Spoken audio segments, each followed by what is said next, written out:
Be careful, I might try and bring you back if we're high enough level. Yeah, it's like if we die before we get resurrection. Richter, you're now a Okay. bugbear. Yay! I hate, like, reincarnation is one of those spells I love and hate. I love it on other people, I hate it on me. Yeah, I would never do reincarnation either. So. All right. Let's make a start. Sorry for being late, fellas, but as usual, I'm so cut that I didn't record that first session we had. It was so entertaining for me, and it was good meeting everyone, etc. And we had the whole 10 of you. We've lost a few players since then, so it's a shame that we didn't record the first one. So I'm rather anal about recording all subsequent ones. So I'll take care of the recap. Yeah, so welcome everybody. Firstly, as a recap, I want to say thank you very much to both Shadow and Pethrax for meeting me when I was over in the USA. It was a lot of fun. It was really great meeting you guys. And it just faces, real faces names, not virtual ones. So it was excellent. Thank you for hosting me, basically. So appreciate it. No problem. Now, where's that wand of smiles you promised me? Well, see, it was actually hidden inside the dice that he was meant to give you. Yes. I got it. Yeah. I actually brought over some dice, some good games dice that I usually play at Good Games, which is just around the corner from us. And they gave us some dice. And then I took them over to the USA, and it was meant to give one to each of you. So I'll have to get it to another time, Shadow.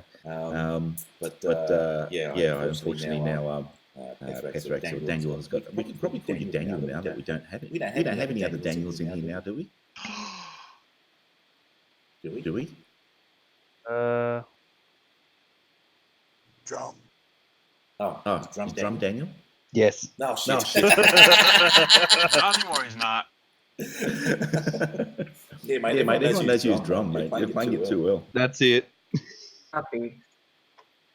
Boom, there I am. Okay. All right. Beautiful. I just remembered I actually do have family in Sydney, or at least like family friends that are so close they're basically family. Oh, wow. Oh, nice. Yeah, I don't remember where they live, but right now, if I can, maybe you can meet them. I don't know. Mate, save up your bickies. It's not that expensive for Americans to come here. You guys No, that's right. You guys got good. Yeah, exactly. It's us, A good transfer rate. It's us poor bastards that get screwed over. But anyway. Okay. So we're not actually back in the.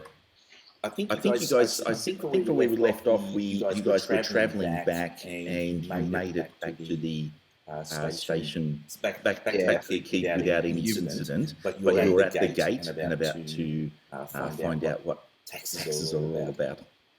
I think we're at this point of the map right here where I drew the original time. Oh, the little fella down the bottom. Yeah, the dude with the really shitty triangle thing in his table that I tried to draw very. The tax desk. The tax desk in the tent. Yeah, pretty much. Like I said, I did my best with what I had. Yes, because all those. Usually it's at the gate. I better open up all my other files that I need. I think we're just having it here for the sake of space, also. Well, it's basically they have them there. What the hell's going on with my keyboard? It's like an Illuminati symbol, now that I think about it. It does look a little bit. Okay, so Sound of Krusk, are you with us?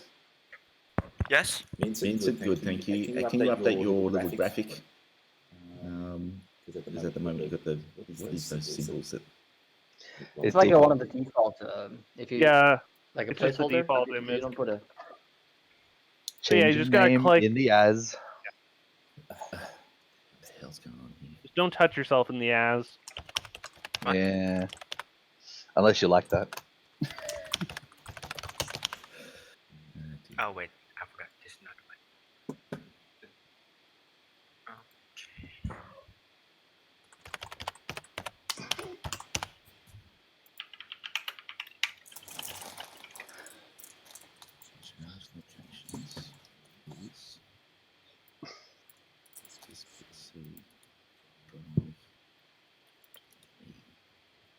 Krusk broke into the tent and is accused of stealing all the gold. He's then arrested. That's okay. I was thinking we should update his picture to holding a severed goblin head. I think we should update his thing with freaking a leash and a muzzle. Mr. Run ahead and just start trying to converse with goblins. I thought that was meant to be me. No, the thing is, in our case, we just need a leash on you. Yeah. Piss off, dog. You know? Maybe some hand bindings just in case I decide to do a thunderclap from nowhere. Just one. I'm not gonna get any more. Well, see, the problem is we don't really know how thick your actual character is. We don't know if it's your hands or the rear end that's doing the thunder. Interesting. But it's still a clap. Now try to get that image out of your mind. Yeah, twerk it like it's hot, man. And it's out of my mind. Dwarf twerking. You realize I have a large amount of alcohol going straight into my veins right now. Yay! So are we on the? We're still on the 4th of Need Fest, yeah? Mm-hmm. Yeah, it should still be the same day as we left. As in the day after you guys trained on the 3rd, and then you went tracking for Donath. You went up into the mountains, found a location that looks dodgy. Went down, tracked through some horses, etc., horse tracks, etc., and then you found some gnolls.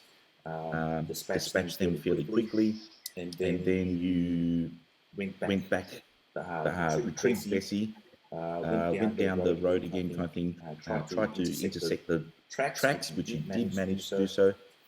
Yeah, eventually we got back to the caves because, as I called, the caves are the source of everything. Yep. So and then we went in the caves. We killed some more goblins. Hang on, before you entered the cave, Mr.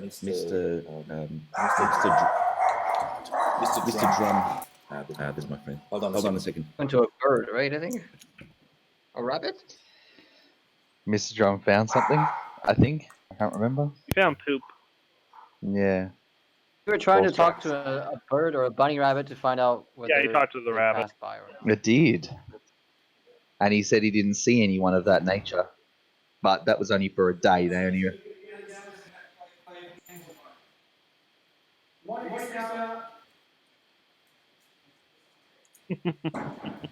Hey, Krusk, is your symbol still the purple one? No, I changed it. Oh, I can only see that. Alright. I might reload then. It's still the purple thing. Yeah, it is. It is. Did right. you Yeah. change your as thing at the bottom Oh, of yeah, the there we chat go. bar? It has changed for me now that I refresh. I'm going to refresh my page. I didn't see it. Oh yeah. Blame Drum. Blame Drum. It's Drum's fault. What? No. What? No, I reconnected and it's still showing the little. No. No, purple squiggle. refresh the page. For me, it shows the half orc. Yeah, it's working for me now. I just had to refresh. Mm. But now Fenyor's purpley. Yeah, I think Roll20 is just a bit buggy there. Oh, no, there we go. you go. Fenyor fixed. Yep. Rob, you there? Hang on. What'd you say? I said yes.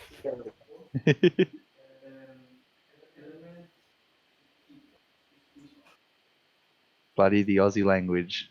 Full of F's and everything else.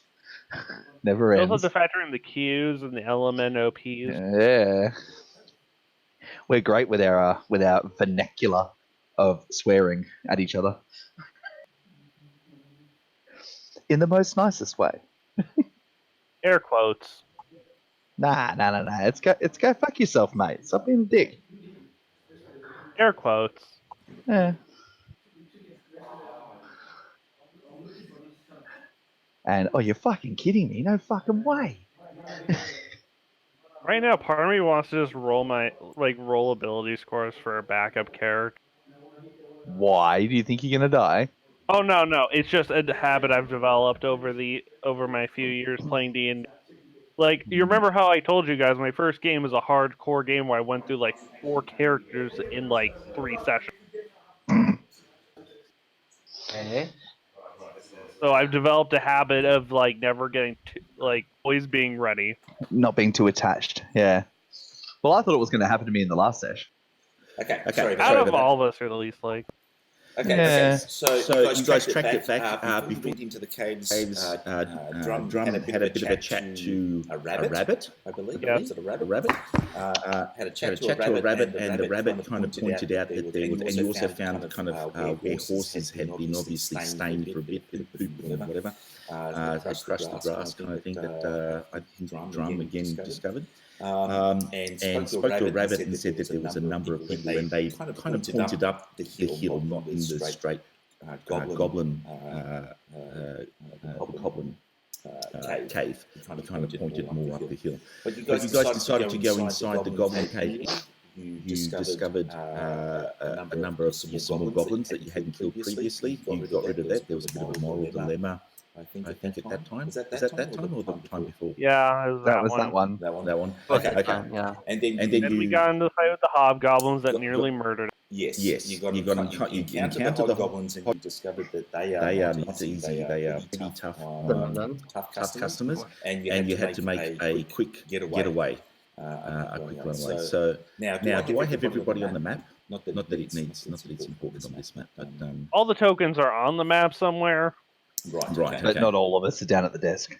Chris, I still see your funny symbols. I still don't. Yeah, whereas we had to refresh the page and it fixed. Okay. Yeah, it's just a minor visual bug. Don't worry. Be happy. I'm always happy. Exactly. Except when technology is like my bidding. You gotta chill, man. Just take some of that thunder leaf. Yeah, move to the ACT. Yes. Unbelievable, Phoebe. So yeah, it's like that thunder leaf is all available in we actually went to there's a store. You won't believe this. Daniel. Yep. Daniel, yes. They've actually got a store. You wouldn't believe how professional the setup is, called Planet 13, that has the amount of weed and everything, all these devices and that kind of stuff. We went there for a gander. It was hilarious. So it's quite amazing. So Where was this? Las Vegas. Huh. Yeah, I it's didn't know legal it was here. legalized. Yeah, it was legalized I think the last year or two ago. Yeah. Oh, okay. So I don't Well, know. I mean, it's all legal on the state level, which means all it takes is one federal investigator to decide to get a stick up their rear end and throw everything out the window. Yeah, but see, that's where like, it's a bit. it doesn't matter. That's where it's a bit different for us. Our state law overrides our federal law. Oh shit! Mhm. Either way, it's time for us to be taxed. Yes. Okay. So you run away, but you run away with a fair amount of booty under your hand, and you guys coming up to the up to the table, and the as I say the keep is still chock-a-block. You still have all these caravans, etc. lined up, and everyone's in a really merry mood. It's still chilly outside, but everyone's, kids are running around, and there's music playing in various, loops, etc. In various caravans around their fires, and having a really good mood because they're feeling very safe and secure inside the confines and the proximity of the.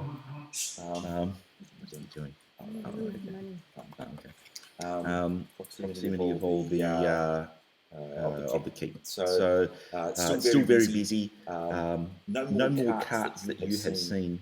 What do you want me to do with that? I need money. I don't have any cash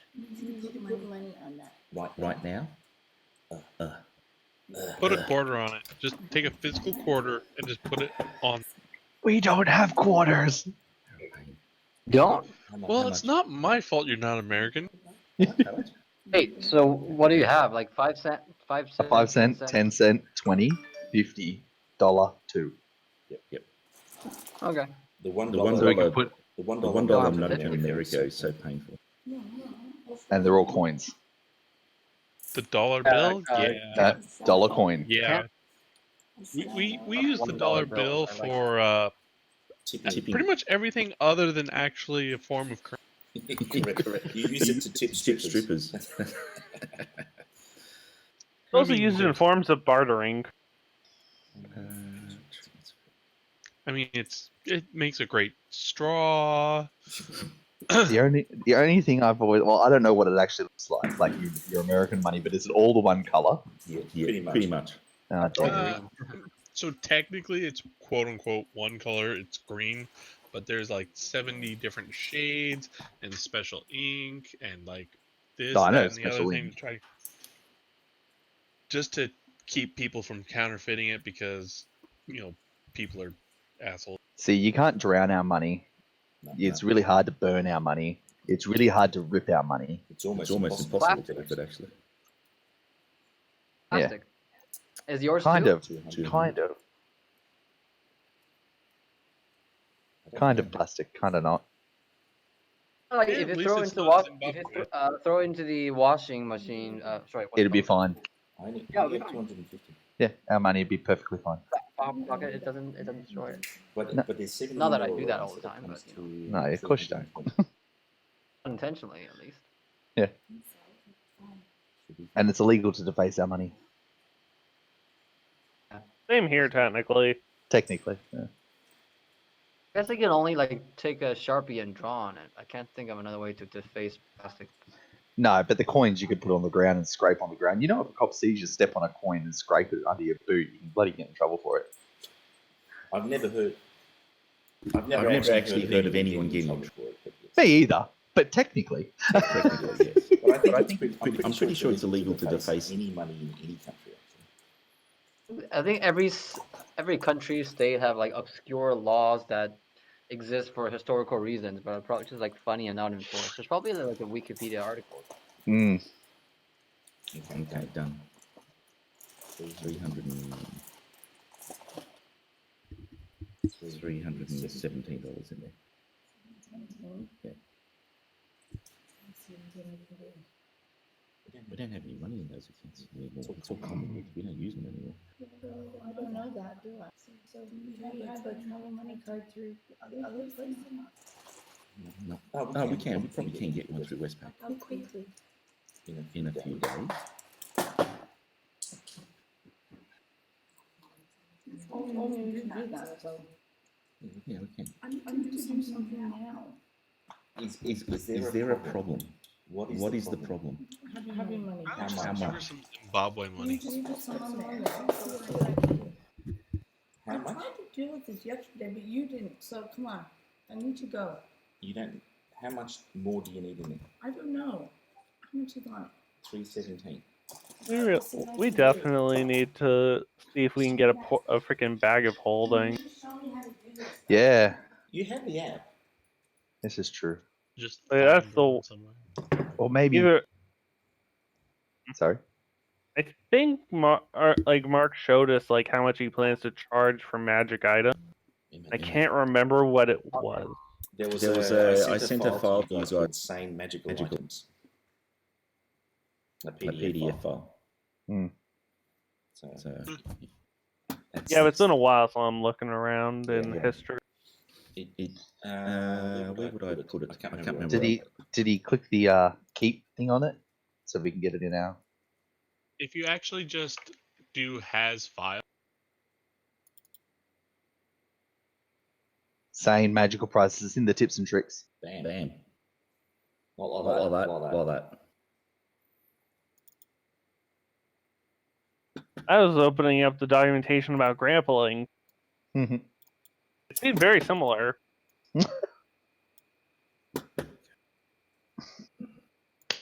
If you think about it, I'm right.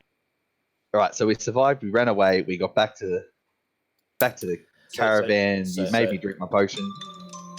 Which potion? The potion I was making. Oh, right, yes. Yeah, for 4 hit points. Yes. Yes, So yes, it was half strength from memory. Okay. because it was That only worked. half a day. But it was successful. But it was It was a successful. successful potion. Yes. You didn't get poisoned at the very least.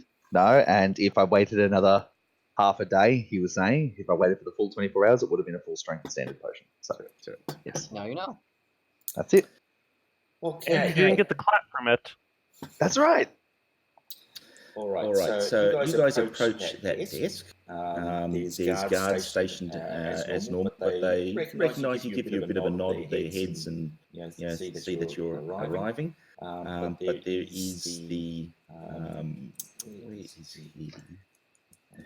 Guards entry.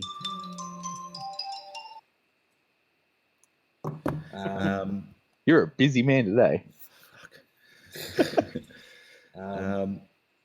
And where is it? There he is. It's hiding with the scribe, and I need the scribe's name. Yeah, the arsehole. He's just a tax man. Just doing his job. Okay. Weatherby. Entry arch. I don't have a name for him. Really? Barnabas. I just have him described. But Shontar is the corporal that's on guard. So the scribe is kind of just his offsider that keeps track of writing things down. What Shontar, the corporal, is at that kind of station, and he sees you guys approach and recognises you all and says, "Well met. How did your expedition go? I hear that you guys were looking for one of our lost patrols." We found what might be a few hints, but let's just say some greenskins got in the way. Okay. All right. Good news is we have a lot of ears now. Oh, okay. Well done. That's what we always like to hear from any resident adventurers. What have we got? You'll have to take them into Melbros, but they're obviously not taxed. So that's a great job you've done. Thank you. But so just take them into Melbros at the keep, the tower where he resides, and he'll set you up with any rewards there. But were you lucky in any other findings? Oh, you could say that. I'm just gonna let Magnus be the one to just drop the gigantic stack. Just Yeah, I'm literally going to walk over, and you can see I'm kind of struggling. I'm just gonna go, blood. Table at least roll a con save. A little. We were a little lucky. Lucky. And I'll count out. You want to count it, or you just trust us? He opens up the bag and kind of just hefts a few bags and things and says, I don't really have time to count it all, kind of thing, but just lifts a couple of bags kind of thing. So what are you, it seems like a lot of weight. Is it all golds? No, there's quite a bit of copper, silver, and a bit of electrum. In total... Just kind of flicks them over kind of thing. Yep. We already calculated the tax if you're willing to trust us. All right. And that includes on your any other item found?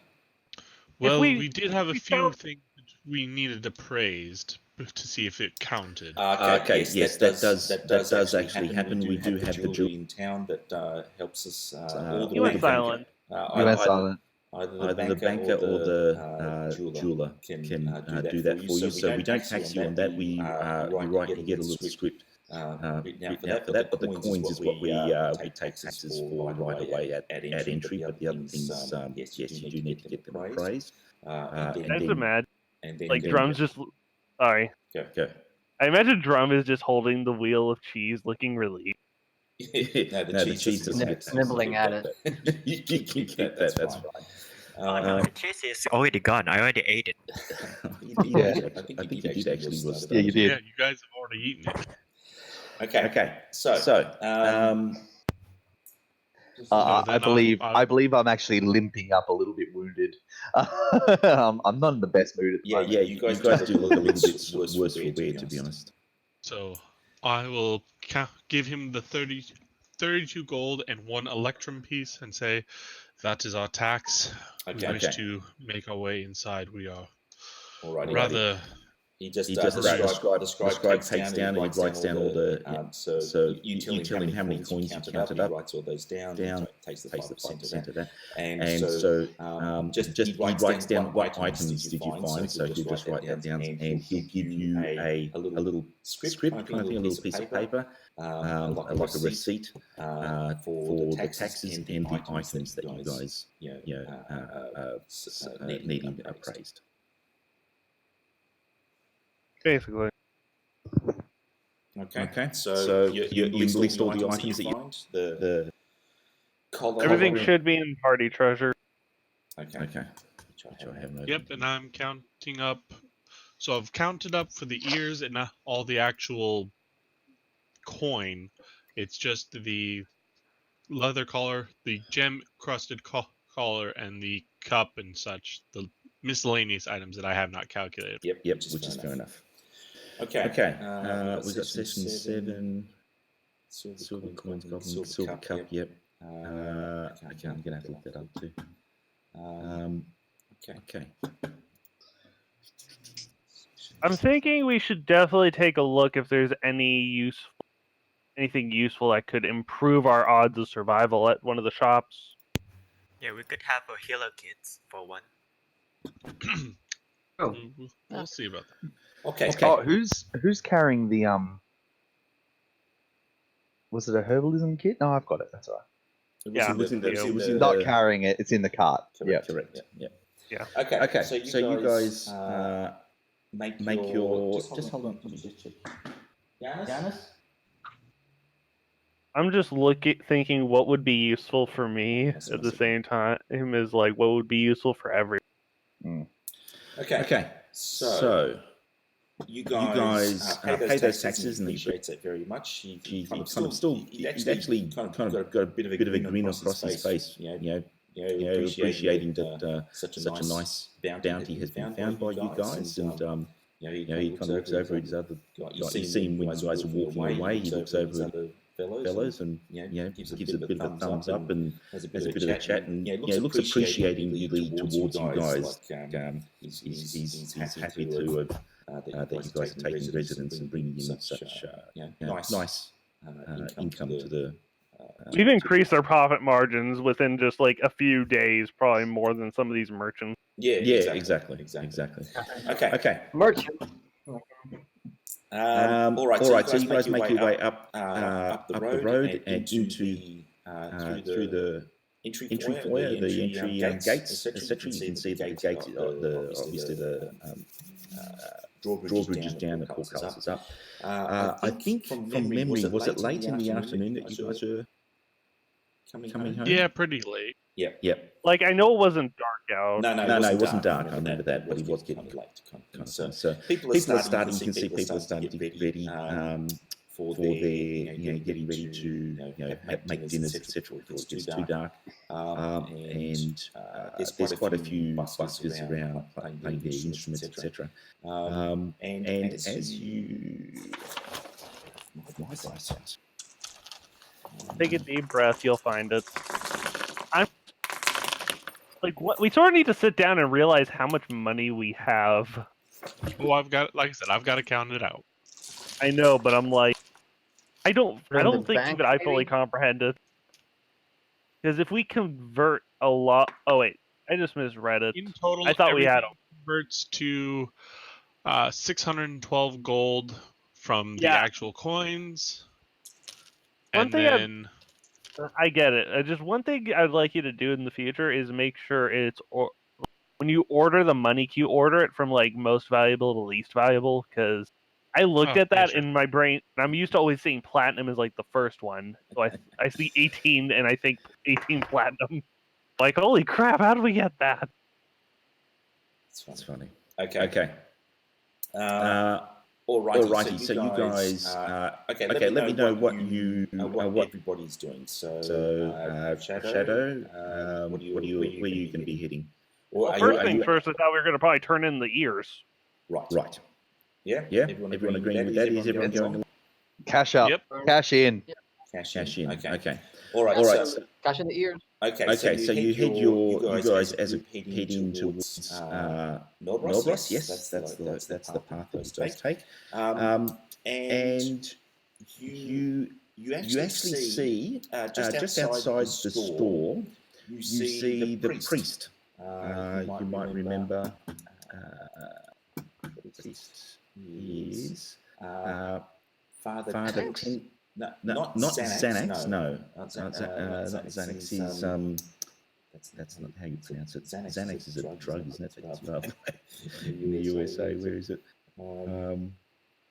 Zineg is the guy that's in the chapel. Now you actually see the Father Tenderth kind of walking around the streets kind of thing, and he does recognise who did he bump into before? Who's bumped into him? Me.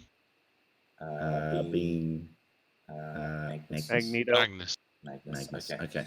So Magnus bumped into, and you guys are coming in as a group kind of thing, and he sees the big swag of your shoulders that you guys are, and he looks over at Magnus and tips his head, and obviously kind of sees has a expression of looks like of appreciation, I guess, is and respect kind of thing that that obviously you guys have come across some successes, and he gives you an appreciating. I will return it and say, Father, I have something I wish to discuss with you later. Oh, anytime. Yes, please. I'm just wandering around next hour or so, but feel free to come back to my premises. Now, I'll just remind you that that's Tenderth in the priest thing, not in the chapel. The guy that you've been talking to on a religious matter so far has been Zineg in the chapel itself. Okay. Because it can get confusing. There are two. Yep. Yeah. So there's a priest and this is the what are they officially called? The priest and the what's the official titles that they use? Priest. Okay. They're both priests. Chapel steward. He's a local chapel steward. Yeah. And this one is the travelling priest. I just want to give you two different terms so that we can, we don't get confused between the two. Yeah. They're both clergymen. That's all that matters in the long run. Yes. Either way, I just get to be like, here's a bunch of ears. Really casually, just putting them on his desk in the little bag. All right. So Melbros, I assume that's in Melbros. You dump those ears, and he kind of like holy mackerel, that's a big bag of them. You guys haven't you only been out this morning? We found an entire hive of them. Oh, okay. Same place as last time. Right. Okay. So there's quite a bit more activity than we were first expecting. A lot of hobos. We had to make a strategic retreat. Okay. All right. Well, that's what rewards are for, and so that you can gear up and be better prepared for next. Magnus, you were saying? Yes, we'd gone further in, and the Hobbs gave us a bit of a more fight than we expected. Drum tired. Drum going sleep now. Drum go to drum tree. Okay, so Melbros empties the bag. He kind of empties it out on the floor, not his desk kind of thing. And there's a bit of blood that oozes through the bag and kind of wipes it up a little bit and just empties it out on the thing, counts them all out. It goes, good, you guys have been busy indeed. Okay, so that's 307. Is that 37? Was that total? 32. 32. Okay, so 320 gold. I can have that. How would you like that? Distributed, we can have that. I'll just write you out a little slip here, and you just take that to the bank, and they'll cash that as out. we've done before. That shall work. Exactly. All right. So he gives you a little slip, and he goes, "You're not going to." Kind of looks a bit concerned. He goes, "You're not going to do that too often, are you? Do I need to change the the amount of the rewards. It's that's quite. I'm willing to negotiate for goods or services. Okay, all right. Talk to the banker. Talk to the banker and let him know that spoken to me and said that maybe we can do a deal on not this week. This week is obviously it's all out, but after, if you guys are you guys planning on staying after the festival? We're not sure yet. We are weighing our options. Okay. Well, one of the options, if you wish, if you're going to remain in the area for a while, there is a number of flats or residences here that are emptied and available for rental. So if you're interested, we could maybe pay for rent of those places instead of or purchase. Actually, there's one available for purchase, but they are available for rental, and maybe we can sort something out like that. We shall keep that in mind. Treehouse. Okay. And then, do you know, would the bank be able to appraise these items? And I show them the collar, the cup, and the arrows. Yes, the Simon will certainly be able to help you out with that appraising. So you might want to get a second opinion every once in a while for anything very valuable. He's not a professional jeweler as such, but his estimations have been fairly accurate. However, the one other thing, how did you guys were off searching for Donath and the patrol? Any luck finding there? We found some Where do you tracks. think we found the ears? Sorry, Magnus. We found some tracks, and it seems as if they were ambushed and possibly led back to the caves that we have been searching. But as of yet, we have not found them. But we will not rest until. Well, no. Let me rephrase that. We will not stop searching until we find them. Okay, excellent. We appreciate it. Obviously, there are.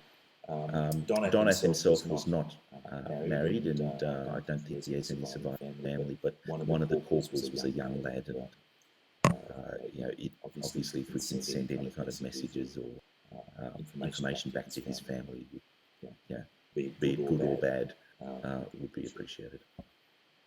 Understood. Okay. You're done with him. He gets back to his paperwork and talking to all the guards, etc. And I assume you make your way to the bank.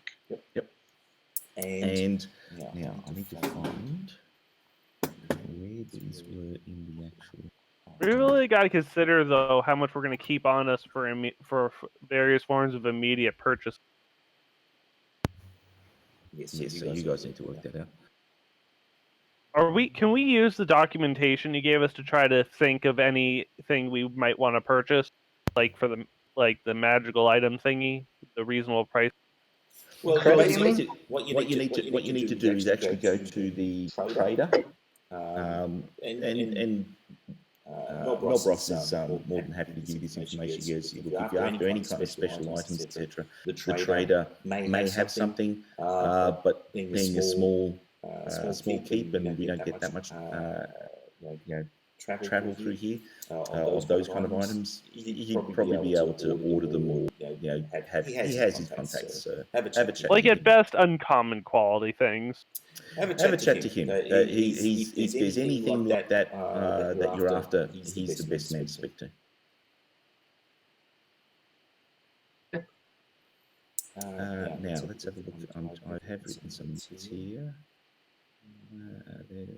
All right. Yes, the leather collar. I didn't write down the. I didn't write down the cup. Where did you get the cup from? Was that from the goblins? I can't remember off the top of my head. Yeah, the cup is from the goblin, from the group of innocents in the room that you killed. There is a couple. Oh yeah, I remember. Yeah. The kind of the den of goblins, because we got it session 7. Yep. That was in the chieftain's room. Yes. Oh yeah. While you guys are holding on to the pile of gold, can I ask you guys to just give me my share of 11, like around Kind of broke up there. What's that? He wants to go get his shield or whatever it is. No. No. What? No. Can you guys give me 11 gold and 5 silver? And a she. Okay, 11 gold, 5 silver. I'm okay with that, but at the same time, if memory serves, we have that whole agreement that it requires a majority agreement. I mean, he has No, to state what it's he has for, his and own personal gold. this is very well within his personal allotment. So yeah, Okay. he can have Yeah, his because personal there is fi- at least 600 or so at least we will get 50 gold each, because half of them will be cut and then put into our group storage, and then it left 300 and then divided by 6 with 7 because dog is with us. Doc's not with us for this. No, I mean, like, we will still give him the gold, right? Or are we just going to divide it by no. 6? You do need to divide it up with him. He's there, so whether his character, Doc, you never know. He might, things might change and he might come back in. So Okay, one moment. Where's that beep coming from? Robert. That's a vibrate. Yeah, I'm sorry about asking it so suddenly. I just want to really quickly finish up any of my trade and then I'm just gonna done. Now, session was that session 7? Yes. Right. Yes. So there was the silver cup. Where is that?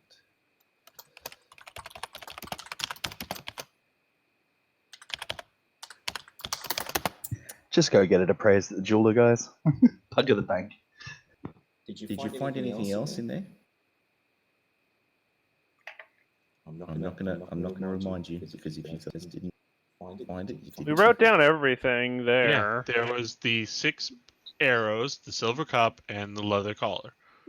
We've also got a keg of brandy, whatever happens to be left of that wheel of cheese, and I've got a scroll of hold person. Okay. So really, you guys didn't. One second.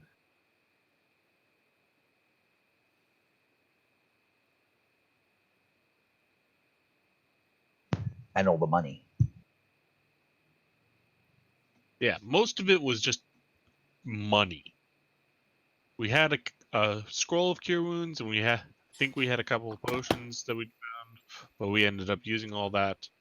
No, we only have 1 potion of invis. No, he used it. Yeah, it was Yeah, already we used. it. As we used things, I deleted them. So did we not use scroll of cure wounds? No. So we did, but if you see at the bottom the current totals, that's what I've been updating. So as we used it, it would be removed from. Oh, that's good, because the keg of brandy has been taken by Dog and wheel of cheese has been eaten by me and Drum. Oh, jeez. All right. So in the chieftain's room, you guys found the silver cup. Was there and some gold on them? Yes. Yeah. Because the goblin boss, for example, you would have stripped him. He had 18 GP and 2 platinum pieces. Is that in I think that was add on to what we previously found. Yeah. Yeah, the Reserve. silver cup and some coins were in the box. Yeah, you've got 2 platinum. Yeah, you've got 2 platinum in there as well. Okay, good. Okay. So 2 GP.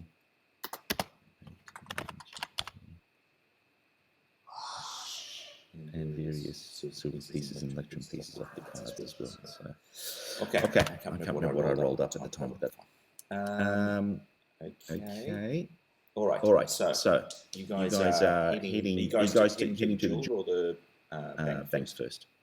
I was just going to go to the bank because he said the bank could appraise it. Yep. Okay. His advice was for expensive items. Yeah, and okay.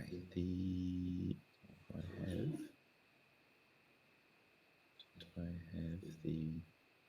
Oh, there's leather. You've got the leather collar with the gems. Yeah. That was off session 5. Yeah. Yeah. Cool. Yep. Okay, when we fought the Knolls. Yep. All right. So is this session 8? Are we up to session 8? Are we? I think we're This is 8. session 8. Yep. I think. Sounds right. I think so. Yes, we are. Okay. All right. So you go into the banker. Inside is Simon and a few guards at the door, outside the door, inside the door kind of thing. So there's quite a few. They've got their plate mail and swords and shields kind of thing. So it's pretty heavily defended. And Simon looks up and says, the adventurers. How can I help? We have a few items we would like appraised. Okay. Is this treasure you found outside the keep? Yes. Okay. All right. We have the paper. Right. There you go. Thank you very much. He grabs that and he looks at he's written on there, and he basically looks and says, "Okay, can I have a look at the items, please?" Give him the collar, the cup, and the arrows. Collar, cup, and arrows. Arrows he doesn't. Arrows he's not interested in. So that one is up to you guys. Yeah. He's not interested in that. It's really just.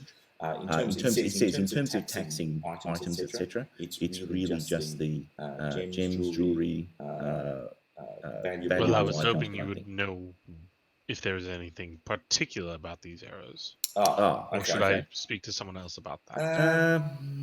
He's not. He does have. Hang on a second. Yes. Okay. He just puts up his finger and he just hold on a second. He goes into a little back room and he comes out and says, "This is Raftik, Hraththik. This is Raftik. He's a mage of sorts, and he can just have a quick, if you wish. He can let you know if it's magical. He doesn't know what else he can. He won't be able to help you in terms of what other powers it has, but he'll be able to quickly tell you if there is any magical aura about them. Would that suffice? That it would. Yeah. Okay. We'll do this one for free. Usually there's a small fee. But, is there any other items? Is it just the arrows? Just the arrows. Okay. So he looks over at Raftik, and Raftik kind of concentrates, mumbles a few words. It says in here, well, what's his name would be able to understand them. But it's basically text magic, and sure enough, they to him, his vision glows and goes, there's a considerable magical aura around these arrows, so look after them. Thank you. But in terms of tidings that are required for the keep, armor and weapons aren't. That's really tools of trade that you guys will no doubt use, possibly in defence of the keep. They're tax deductible. Yes, they're tax deductible. Exactly. But the question: the spell, the spell detect magic typically tells the user what school of magic it is. Is this wizard gonna disclose that information with us, or he can if I knew what school of magic they were. It's not super powerful, so I'll tell you they're plus arrows. So I don't know what school of magic plus one. Just plus one. Yeah, that would just be enchant. Well, technically, that's the thing is that D&D doesn't actually give school of magic for enhancements or enchantments. It'd be transmutation, like Pathfinder does. Yeah, exactly. I would think it would probably be transmutation. It's mainly I'm saying because there's literally a spell called Magic Weapon, which makes plus one. Exactly. And then I would think maybe like evocation for anything like frost or flame. Okay. Something like. I don't know. Either way, they're plus sounds one fair. arrows. Got it. Yep. I had a feeling. And now the Krithik bows and takes his leave and goes back to his bookwork. And in the meantime, the silver cup and the leather collar. Yep. He picks up the leather collar and looks at it. Nice little gems here.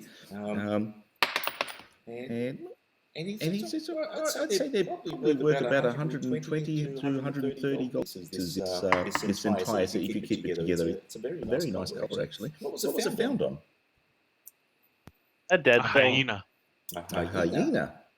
Okay. That's accompanied by some gnolls. right. They must have come across this from some other. Because there's no way that a gnolls would have made this. So they must have stolen it all somehow. It is in their nature. But yes, about 120 to 130 gold. That one's a nice piece. And the silver cup, he looks at it, it's not too bad workmanship, actually. Not very old, maybe a couple of decades now. He estimates it at about 70 gold pieces. So about 200 for the lot. Yep. If you're happy with that, he'll write you out a little script. Actually, he can collect the taxes here. So basically, he's after 10 gold pieces, I think. Yeah, right. 10% would be 20. That's correct. Yep. Tax man, gotta get paid. So give him 5 gold and then collect the 200, or basically just collect 195. 10 gold. 10 gold. 5% of 200 is 10. Correct. Yeah, so not 190 then. Sorry. Okay. Where do you get that out of the big bag that you're hauling? Yeah. Okay. Do you hand him over kind of a mixture of coins, etc., out of the bags out of there, and he just kind of picks them up, and he says, this one here. And he kind of pulls out his little pocket knife, and gives it a bit of a scratch, and that one's lead. God damn it. So What was it? The other 9 that he pulled out of the bag randomly kind of thing was basically their fine. But he kind of recognised that one of them, the engraving on it wasn't as sharp kind of thing. The stamps, etc., however much gold coins are made, and he just kind of gave it a bit of a scratch, and he says, "This one's lead. Won't be able to take this one off you." How much is lead worth? Oh no. Look. Yeah, for trinkets, it's probably worth a copper. Boy, what if like all the All right. You bugger. Here. We'll give him. So I'll send Richter to go and see if he can't collect for the cup and the collar. Maybe he can haggle a better price. But then I'll give the sack of coins and say, might as well go through all of them then. Find if there's any others. Okay. You guys do that in the bank? Or, right there in the bank to show that we're not like hiding them. We're trying to cheat them out. All right. So take out the 10 gold. He takes one of them takes out one of the. I have a question. Gold. Yep. 2 questions. One, did we have like a short rest on the way here? Like just relax. Okay. So We had a short rest, yeah. We haven't had a long rest yet. okay. And 2, do you guys need me here, or should I just go sell these at the whatever his face is over there? Yeah, just go sell them. Okay. Take it to the jeweler. Okay. You head over to the jeweler. Shadow. Ding. Yep. Meanwhile, you guys are at the banker, emptying out all the bags of all the gold pieces in particular. And it does take a while. It probably takes a good half an hour to get through, and the banker helps you because he's got a better trained eye, and he counts out 200 and 241 gold pieces are actually gold-plated lead. If they're Worth plated, nothing? we could probably still use that gold. Who's willing to use it as fake currency? No, I meant like you could take all the plating off. Strip the and, gold. Yeah. You might be able to get 1 gold out of it. But Out of all of it. the Harsh way of just saying no, you're not getting all the real money.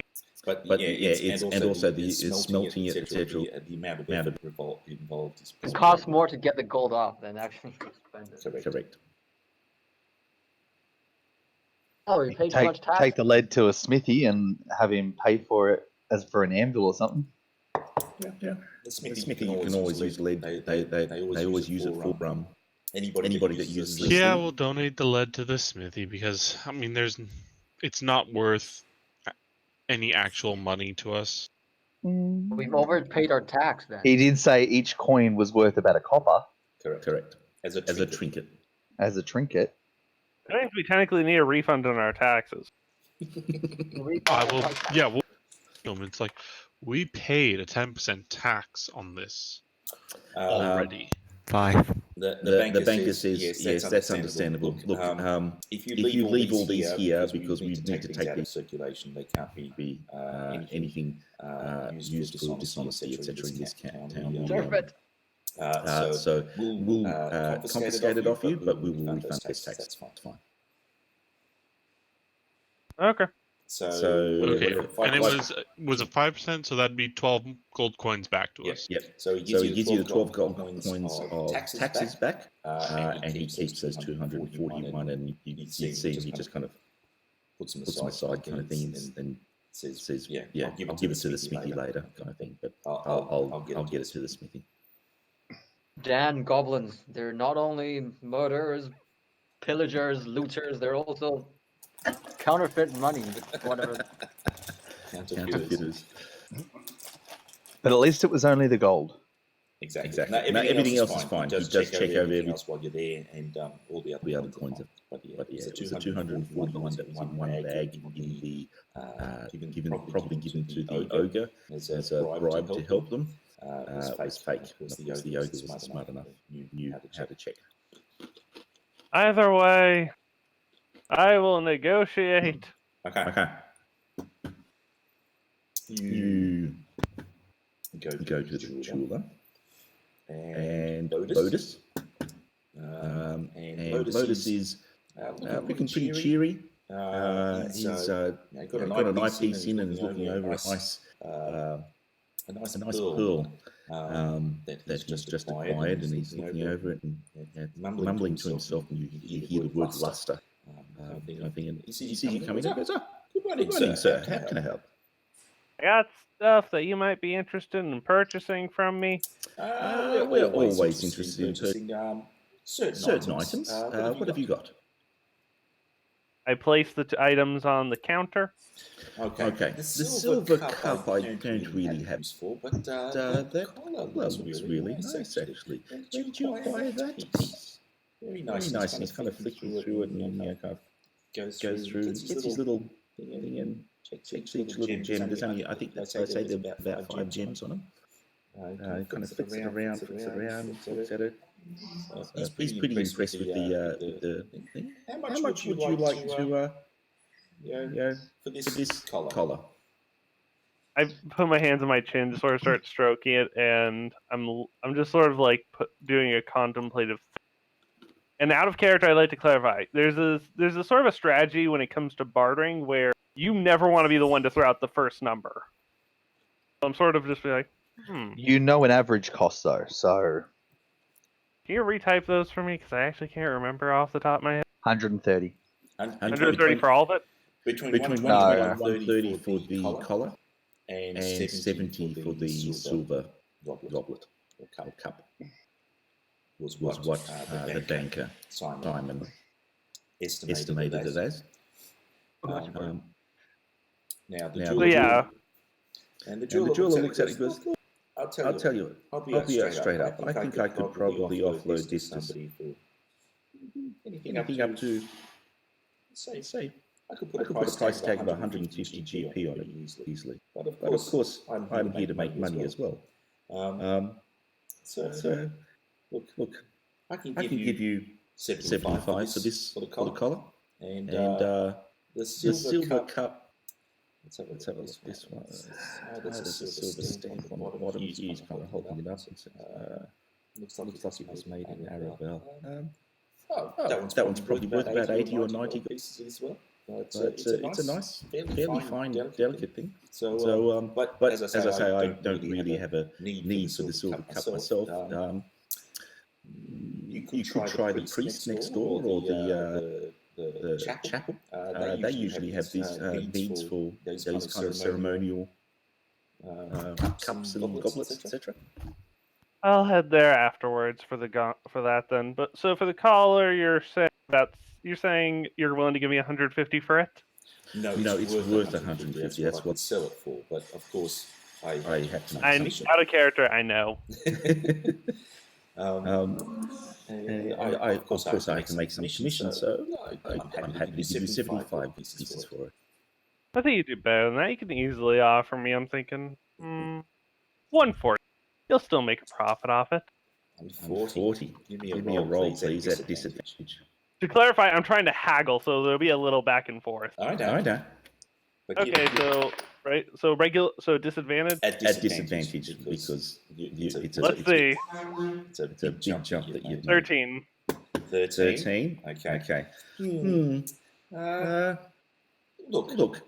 I understand that you're probably not used to the ways of jewels, and there's quite a lot of profit margins and the costs of maintaining shops, etc. And of course, there's all the haggling that goes on. I could probably increase mine to maybe say 95 pieces. That's an interesting offer, but I'm thinking, how about 135? Do it at disadvantage again, please. Sure. Let's see how bad. I just realized I'm rolling perception of a mistake, but it's the same modifier. Yep. Beautiful. Did it. Okay. Looks at it and goes, tell me, if you're finding you're going to be out and about finding other things, are you going to give me any kind of first dibs at anything you find? As long as it's something I think you can sell reasonably that won't be stuck in your shelves for years, I think that could be arranged. Just gets out his magnifying glass. Especially if it's for reasonable deals like this. Honestly, the most I could go on this really about 120 pieces. It's 150 I would have been pushing to get. I think 120 will be really the maximum. I look him in the eye, and I put out my hand. All right. He takes your hand, shakes it, and says, "Thank you." As you open 20 gold pieces. Okay, then. They'll take the money, and they'll be like, well, which priest should I go see? The one next door or the one in the chapel? I think the priest next door is probably a little bit wealthier. He can get you a knowing wink.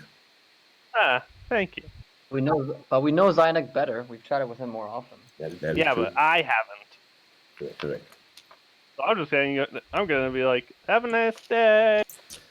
Probably best you don't walk into a chapel or a priest area. That's just racist. I'm not evil. All right. So he waves and as you come exiting voices, don't forget first dibs. Of course. Okay. Where are you heading? The priest. Okay. The priest next door. The priest next door. You open up inside there, and there. You might remember you saw him kind of wandering around earlier, but you go into that door there, and you see two acolytes in there, and they are covered in. Let me give you a bit of a proper description rather than from memory. They're covered in gimp suits. No, they're not. No, they're not, you weirdo. You're loving it. As long as I get a grit out of it, I know I've done something right.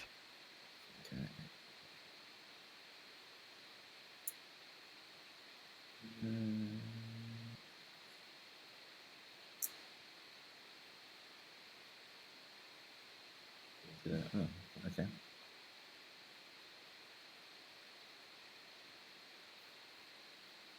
Here we go. Okay, so you see them. Okay, so they've got pretty dark robes on them, but you can see underneath it they chainmail, and they've got maces at the ready. So they're kind of basically standing over in one corner, sitting around a table kind of thing, and looking at each other, not talking though. And when you knock on the door and enter, they turn around and kind of like their eyes widen a little bit, and they go. They look at each other, and they just shake their head and point outside. They kind of indicate, tall guy, somebody tall, and they point outside, but they don't say anything. And the other acolyte next to him looks and nods, kind of. I'm just gonna like look at them and be like, okay, just not if you're saying the priest is out. Is he at the chapel? I'm gonna have basically I keep going through buildings until they nod yes, or I'm out of build. All right. So when you get to the tavern, okay, they look at each other. Okay, thank you. And then I leave, making sure to close the door behind me because I wasn't raised in a barn. They smile appreciatingly. If they're still at the bank, I'll probably like stop by and be like, "Here's the money." Okay, Magnus. All right. How much did he finally end up getting? 120. Also, we got a deal to give him first dibs on these kind of things. And he'll give us good deals. Oh yeah, dibs. But pretty much, though, this is only for like this kind of like gems and whatnot. I think if we find artwork, I don't think he's the first guy. Okay. So I'll still hold out until, because I assume we're still counting through the coins and whatnot at this point. So just waiting for. Yeah, would be. So yeah, we'll just wait for him to come back from selling the cup then. Yeah, I'm gonna go. I gotta go to the tavern and find a priest. Okay. All right. No one's gonna question that.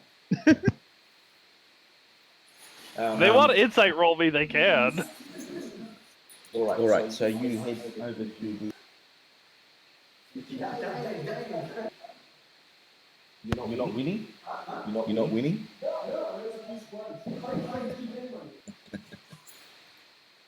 Okay. So you head over to the tavern, and you do find you can see that somebody, obviously in priestly robes, is at a table. He does have a glass of wine with him, and he's having kind of like an early supper, I guess.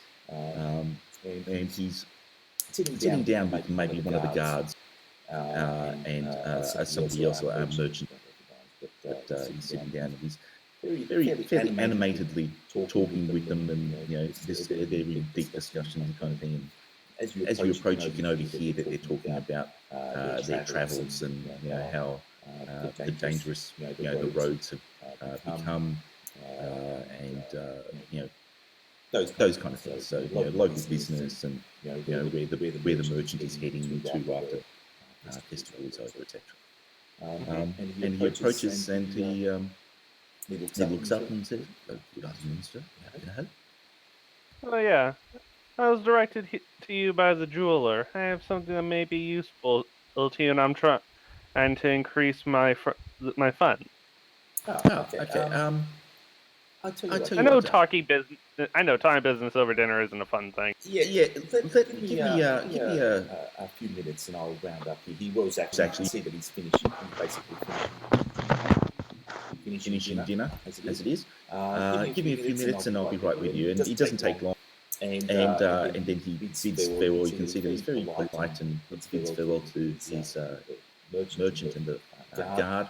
And then he steps up towards you and, kind of like very camaraderie type, puts a hand on your shoulder.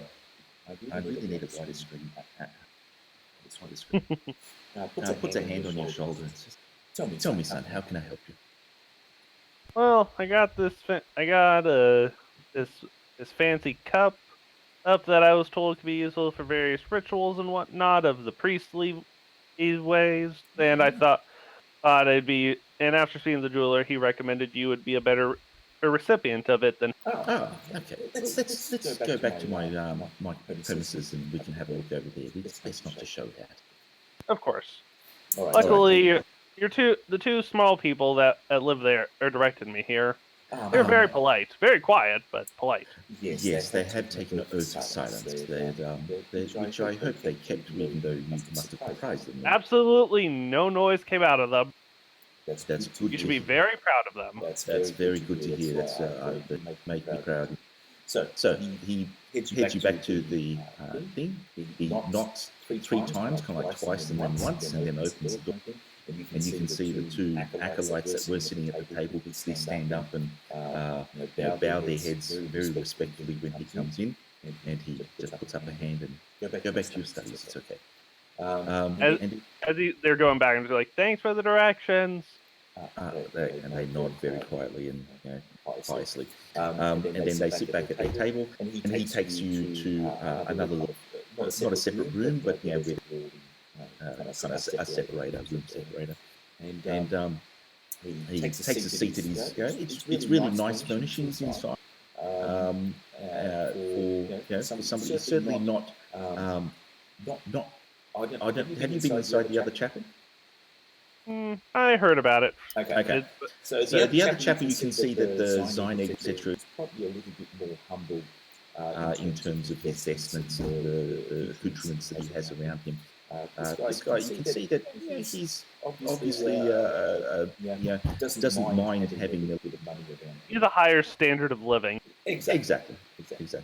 And he sits and takes a seat in his nice leather desk, chair, and table, and says, "Now, how can I help you? What have you got for us?" Oh, I retrieved this with some fellow compatriots from a den of chaos, and I was told by my priestly compatriot to sell this, and I think he would approve of me selling this to someone who'd find a better use of it than a regular merchant. Indeed. And you hand it over to him. He takes it and he appraises it. Looks like that would be a nice addition to my collection. You said you found it where? We liberated from a den of chaos in the middle of a forest. Where would that have been? I just sort of gesture in the direction of the forest, of north. To the north. Mm-hmm. Yeah, I'm being intentionally vague. Okay. Pretty vague. Indeed. It's interesting to have found such a nice piece out. Well, when you're dealing with goblins, they are known to pick up very random and strange things. And he raises an eyebrow and goes, "Goblins, okay."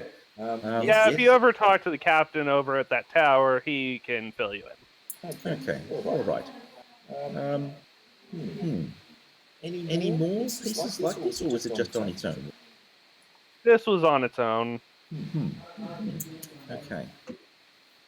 All right. So to the north, did you say?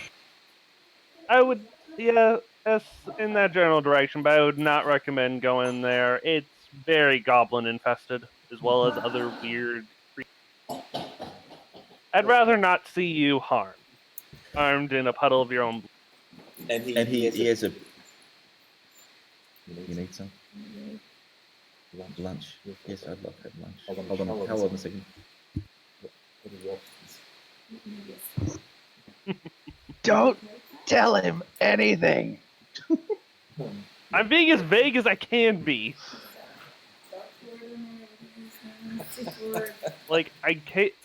He could ask probably the guard captain and get a similar level of info. Christina's asking if the again. Dark Lord is on there. Can't hear. That's the point. Christina is asking if the Dark Lord is online. Can't hear you. What? How can you not hear me? There you go. Hear now. All right. Christina is asking if the... Yeah, I can hear. And Christina's asking if the Dark Lord is online. And did you mean shadows? So yes, shadows, but we can't see his... I'm not allowed to play evil characters, otherwise I would have gone with the Dark Lord. He's very strict. No Dark Lords. And Magnus is Daniel from South Africa. Hi. Hey, how's it going? Very So- good. And one day, this guy here, how come you don't have your camera on? Who? Staffy? You? I do. It's on. Yeah, he does. Okay. You refresh the screen. Hang on. Wait till he refreshes. I will still look like a dwarf. I guess you've met the ones in the United States, but you haven't met the one in Sydney, in the same city or so. We haven't, have we? Haven't. Oh, we'll have to do that then. There you go. Meet at the local Q Mart or whatever you guys call it there. That's Staffy. He's in Canberra. Oh, cool. Also Daniel. We got too many. We had 3 Daniels. Yeah. We'll have Staffy over one time for a session. Okay. Nice to meet you. You too. All right. So we'll whatever you make down, I'll be happy. Alrighty. So getting back to Father Tinderth, and he looks at and when you mentioned that getting damaged or seeing the pool of your own blood, he has a bit of a smirk on his face and goes, "Indeed. Look, let me say this: if you ever come across creatures that are maybe the undying type, you can get in touch with me. Okay, I'm sure I'd be able to help you rather than the reverse." Out of character, why do I feel like this priest is like super tough? Well, most priests / clerics have turn undead. That's like their bread and butter ability. No, this guy's like level 16. Yeah, like super tough traveling priest. He's what do you call him? The guy that kills vampires. Van Helsing. Honestly, I only imagine this dude's maybe like a level 8 or something, based on what I feel would be average for the area. Okay, enough measuring. Okay. So he says to you, if in your travels you come across any that those undying types, and you need a hand with them, be sure you contact me. Sure. And in the meantime, he looks. It's a pretty nice goblet. I think the church could. I think the church could get away with giving you 50 gold pieces for such a nice. It is a nice goblet. Good side. Normally, I would try to haggle with you, but I feel like I'd rather have this meeting end more on a positive note than us heatedly haggling for the next 2 hours. He nods appreciatingly and says, "Thank you kindly. Just wait here." He goes out to the acolytes kind of thing. You hear a rattling of chain or some keys, etc. He unlocks something, and then he quickly comes back and puts out 5 platinum pieces to you. Thank you. All right. As always, it's been a pleasure. And look, don't be a stranger. If you wish any assistance at all with your dens of chaos, you make sure you come and see me. Trust me, I already got a guy, and he really likes jumping in there, just killing stuff in those. Indeed, but when the dead don't want to fall, you make sure you come and see me. Okay. If we start seeing any forms of undeath, we will call you. Appreciate it. No problem. Have a fine day. All right. He's to the door and he waves you kindly and bows, and then closes the door behind you. Okay. Now, I want to know who asked for the money up front. Was it Krusk or Karev? Me. Who's me? Krusk. Thank you. Sorry. The Krusky one. I've got a little notepad and I'm keeping track of totals as it gets updated and everything. All right, thank you. So I have the whole breakdown. All right, good. Yeah, pretty much like what I'm doing in the meantime from there is just heading back for the sake of, handing Magneto all of the money. Okay. Now, Chris, you wanted your coal for a particular reason. Please do share. Alright, so I'm going to go to Trader and then take all of those 11 gold and 5 silver of my share. Mm-hmm. And then I'm going to buy. Should I tell you everything that I want to buy, or should I enter the trader first? Tell me what you want to buy. Come into the trader, and the trader will be good. Right. Then I'm going to buy 1 hammer for 1 gold. But I also want to buy an oil, 5 oil, 3 caltrops, a mallet, a stitching pony, a steel square, a knife, a needle, a thread, a healer kit, and then I'm going to sell 3 ration, and I'm going to sell all of my javelins because apparently I suck at throwing. My goodness. Okay. Honestly, I can't disagree with that. Okay. All of those count up to 11 gold and 5 silver. You can check it. I'm sure he does. You come into the trader and you see it's quite a busy. Yeah, unlike the priest who was quite on his own and kept there was nobody in there. The jeweler had a couple of people in there, so the tavern was really full. The trader is also solid. So the trading post as such is very busy inside. And Khalid sees you come in, and I believe he's dealt with you before. You got a couple of things off him. And Khalid says, Krusk, very good to see you again. How can I help? You unload on him all those lists of items. And he goes, whoa. Okay. Let me get a scribe and write some down. So he writes down all those things. And he, you say you want to trade in some dried rations, yes? Yes. Excellent. And he writes it all down, and he comes down and goes, I really appreciate your business. How about we do a maximum 11 gold even? You happy with that? Actually, I'm not, but I mean, I already counted 11 gold and 5 silver, but sure, if you want to do that. He's happy to do the whole business for 11.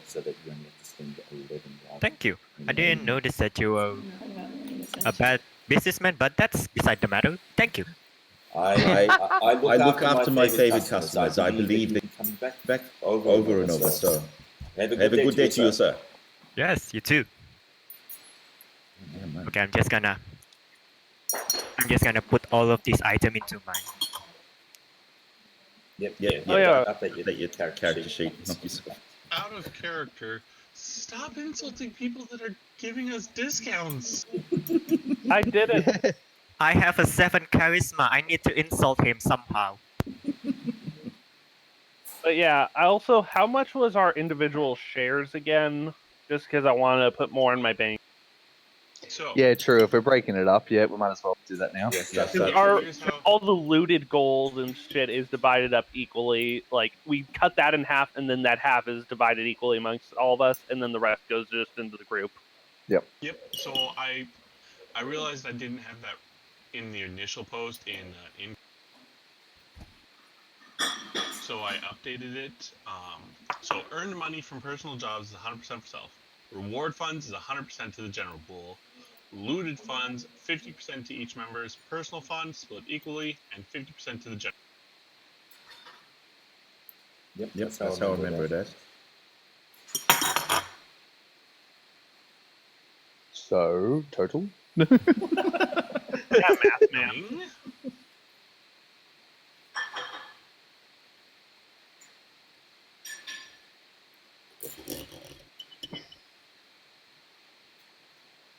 Okay, individually, we each get 39 gold individually.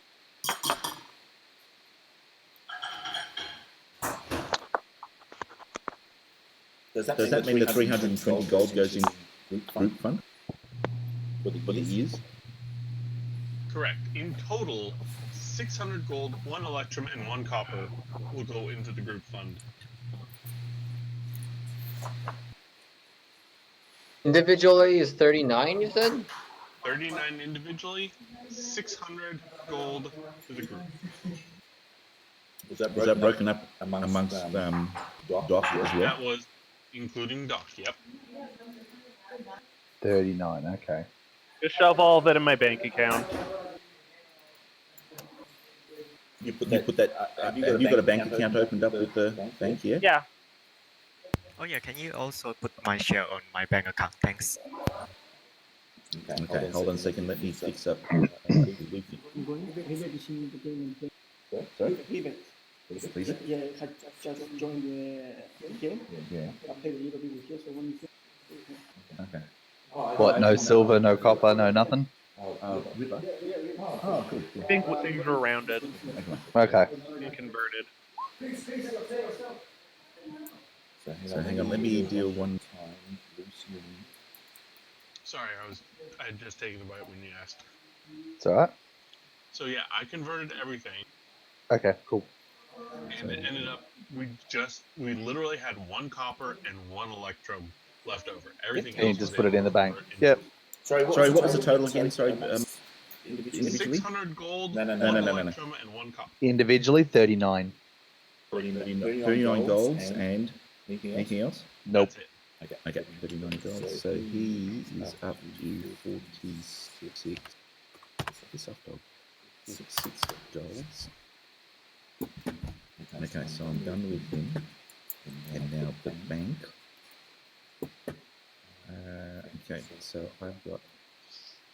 At the moment, I've got Victor having 19 gold, 8 coppers in there. Someone needs to bring my money to the drum tree. So The drum tree wants Hiding it under money. the tree? Get it. Victor, do you have any gold on you? I have a few platinum. Good, okay. All right, so you're putting in that 39 gold in? Yeah.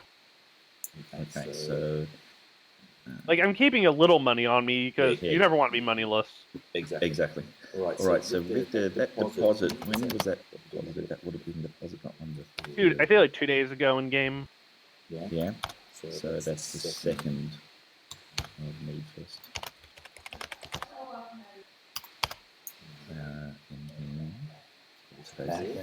Typing.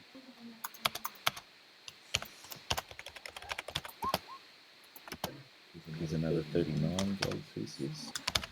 All right. Like, right now, I'm literally at the edge of my weight capacity. Okay. Coins? Isn't it 15 times your strength score? No. We're using the variant rule, remember? Correct. So how much in the What group again? funds? I can only hold 30 pounds. Oh, it's only 5 times, is it? Correct. What was the group loot? So the final total for the group is 670 gold, 1 electrum, and 6 copper. And that's including previous funds we've added to it?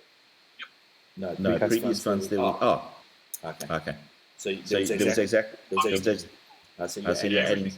Yeah. So you're adding 600, are you?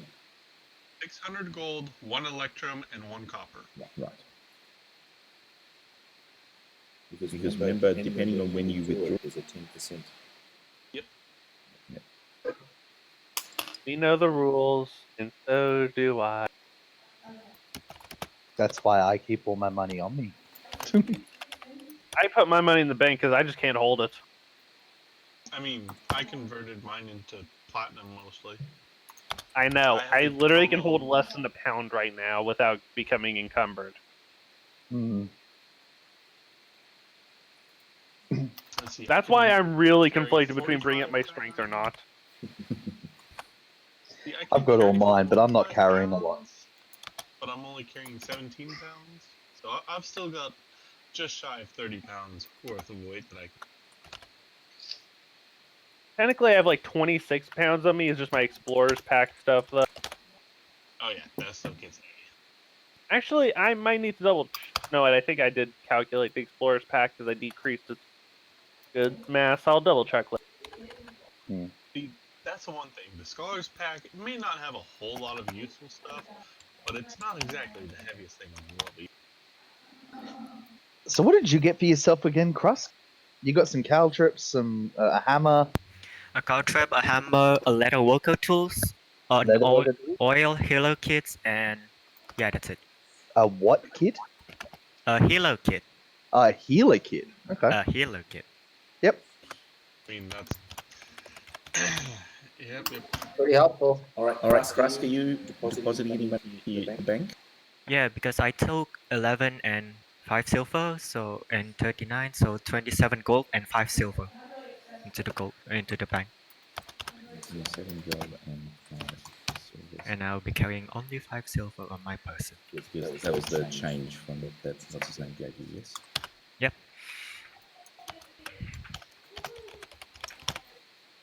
Okay. Is that all the deposits? Yes. Okay. Can I deposit all of mine? Sorry. Oh, you want to open an account, do you? Yeah, I don't really see anything that I my money on. So. Okay, so. Why is it so fuzzy? Yeah, echoey, fuzzy. Is each. Are you using your phone, Rob? Yeah, I am. Yeah. Oh, okay. Yeah, because it sounds fuzzy to me too. Okay, so you're depositing 39.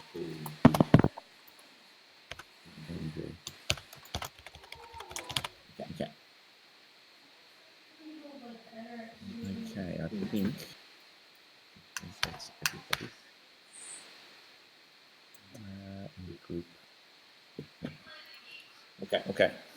That is all up to date. Okay. Is there anything else that needs to be done? Sleep. Yeah. We still have to have those meetings about who's going to lead this. Oh no. Okay, everyone come to the drum tree. Everyone come to the drum tree. I ain't moving. So we're meeting Why about do we what? need to go to the drum tree? Okay, we're going to sit cross-leg in the drum tree. No, you're all discussing. gonna be on the ground. I'm just. Why are we going to the tree? I missed it. Apparently, we're talking about leadership. Well, if it doesn't, we can just get around, and then if anyone doesn't want a leader, we can just go on about our day. I just thought that it might be a good idea for us to have a leader because, newsflash, we almost died because Alright, no one wants to retreat. All right, drum's the leader. That's yet to be decided. No, drum's the leader. You want to fight me? Not a problem. Die wolf. Oh, come on, we haven't. Wait. Actually, Mark, have we finished a short rest? Because I could kill him right now. Everyone has finished the short. Okay, then I can. Then. Yeah, that's fine. You think so? Yeah, dude, He has a higher you're initiative. sure. You don't have any wild shapes left, do you? I had a short Get them rest. back. I get my wild shapes back. No, if if we haven't had a short rest, then yeah, we both are about equal on HP. No, we have had short rest. Everyone has Right. So Then yeah, Drum wins that. yeah, no, I couldn't beat Moon Druid at my level anyway. I don't think. Wait, how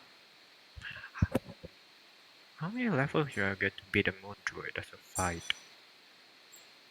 How many what? At least level 5 Yeah. or higher. Yeah. No, but does that account for my martial archetype? If I'm a champion, battle master, samurai, or monster hunter, maybe better because I'm fighting a monster. No, you're fighting. Yeah, You beast. need level 5 for extra attack. Otherwise, he's getting 2 attacks for your 1 attack. Oh yeah, right. So level 5 is the minimum you need to be equal or start pulling ahead. Drum, do you really want to be leader? Nope. Yeah, no. We're just explaining to Krusk. If Drum decides to say no to him, Drum gets to say no to Well, not really. I don't really mind anyone wants to be the leader. I just want everyone to decide who they want to follow. If everyone wants to follow Drum and what he says, then sure. Yeah, I mean, I don't want to be the leader, but I mean, if everyone just wants to listen to what I say, not a problem. But that's not likely. No, Magnus, and I'm pretty sure I speak for Richter as well, are more inclined to disregard Drum and tighten the lead. Though, you have to admit, how many times has Drum got everyone out of a tricky situation? That's true. Actually, I'm not denying your capabilities are top notch. For being a lead, not Actually, saying Drum's not a good party member. We're saying Drum is a bit chaotic and tends to go off on its own and may not be a good leader. The issue with It's like Drum those is bottle rockets you buy. Sometimes, they always go off, but they don't always go off in the right direction. Can I persuade Drum a little bit to try not to shapeform into something so big that none of our martial classes would be as effective on hitting things because we're kind of too far away from the thing we're supposed to hit. Well, you guys need to discuss that and discuss party tactics. If we want to discuss party tactics, I'm asking Stafford if he wants to. If have you Drum would looked? be Have you looked through the beasts I'm actually allowed to turn into? Probably not. Isn't it a bear, a spider, and they're all large, which is 4 squares. Yeah, that's what I'm asking you before. Do you have a beast that's like smaller in size? Yeah, if I decided to go for an ape, yes. That would be funny, actually. But that's half CP. It's not as strong. I wouldn't be as effective. Mm-hmm. So realistically, my B shapes are really going to be for when I'm going against a horde and I need to soak things up. That's really where my B shapes are going to come into handy, and you want me to take up space in a way when I do that. To block things off to save you guys if shit goes bad. Yeah, but you don't need to do that at the start of the battle, right? No, I can sit back and sling some spells and use my sling and attack as normal. Not a problem. The only reason that happened last time just because he was already wild shaped. He didn't want to waste it. Yeah. No, he wasn't. He immediately ran into the 4 hobgoblins in the middle of them and then immediately turned into a bear that tried to multi-attack and then crit one and then miss one and then You're right, suddenly 10 100%. hobgoblins. I did do that, but you got to remember I saw 4 hobgoblins, and I know from the previous battle with hobgoblins when they stand next to each other, shit go bad. Yeah, I know. And I knew those attacks were powerful enough to kill one character in one hit, in one round. So I wanted to make sure the extra HP was there straight off the bat to stop them hurting everyone and try to dwindle their numbers down just a little bit. Yeah, that's fine. I'm just... Yeah, I was just trying to be protective, I guess. No, I wouldn't blame you for being protective. I just thought that... Just circumstantial was yeah, why it's that very was an issue. circumstantial. Yes, if there's a better circumstance where we're fighting something that, like with the bunch of goblins, the only reason I transformed that to a direwolf was because it was such a large room, and I could get in there and be in this little tight knot and just chomp at people's heads, But if it was like 10 goblins in a small room, like a small room where you guys couldn't get past, I wouldn't have done it. I would have sat back with the sling and let you guys take the blunt of it. Yep, that sounds fair to me. Okay. Yeah. Okay. What other but I will. I'll be careful. I'll be careful and let you guys get in first if you want from now on. If that's what you want. Actually, no. That's what I'm getting about because we need a leader to also say if... You got to remember with tactics, so when you're in the heat of battle, you don't have time for a leader to stand back in the heat of battle in 6 seconds to tell us what's going on. We should already have these battle plans and strategies down packed, realistically. Okay, so we need to... Actually, am I in front? Can we discuss the battle plan inside some place not open, like not in front of a Under the tree, tree? like in a tavern or something while drinking ale, maybe. Yeah, that's fine. I feel like in a tree, near a tree is probably a little more private because like in a tavern. Do you guys want so let's say we can say you're inside a tavern and you find Sorry, you can say what? we say that you guys are inside. You manage to after a while. It takes a while because there's so many people, etc. But you muscle in on a table, and then one person leaves, and then one of you. You eventually get yourself a table to yourselves. And if you want, I can make a. You guys get a big sheet of paper or something like that, and you some chalk, etc., or burnt sticks, etc. And you guys can I can make it so that I can move all you guys over to the blank start page, and then if you want to talk tactics, etc., you guys can have a look and you can start move your characters around there and about it there. Yes. Good call, Magnus. Maybe we should get Shadow No. to. This is a personal discussion. Oh, okay. Apologies. Never mind.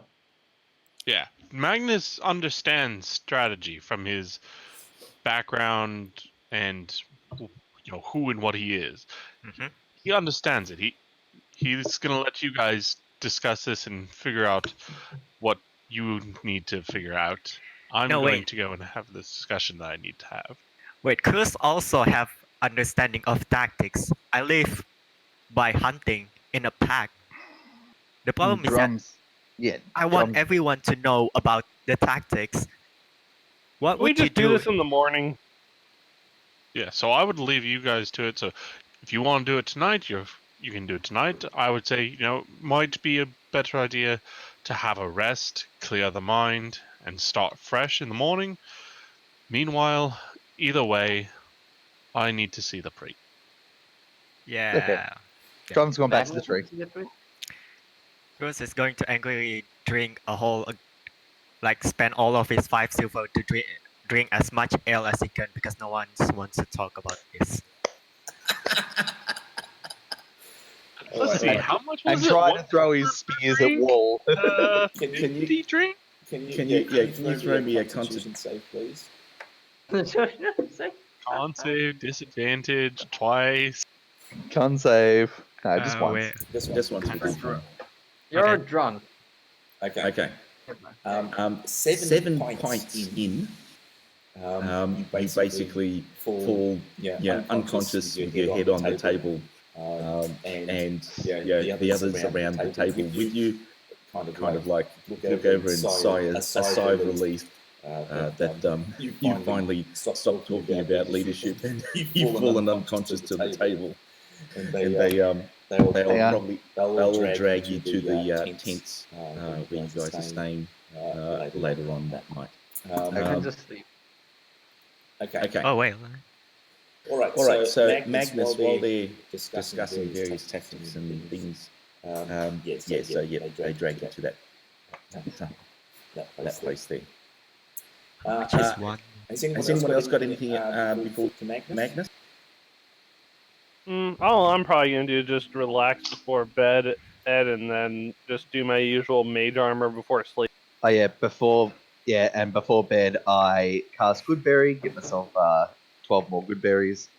I cast Thorn Whip to get myself into the tree, and I cast Entangle to wrap myself in branches. Do you have those spells available? I do. Right. He did not cast many spells. Okay. Karev is gonna drop at the chapel where Zynag works. Yep. And drop a couple coins from his newly acquired treasure. Okay. All right. So Zynag is in there, and he he sees you come inside. He's big smile on his face. He's always beaming and happy.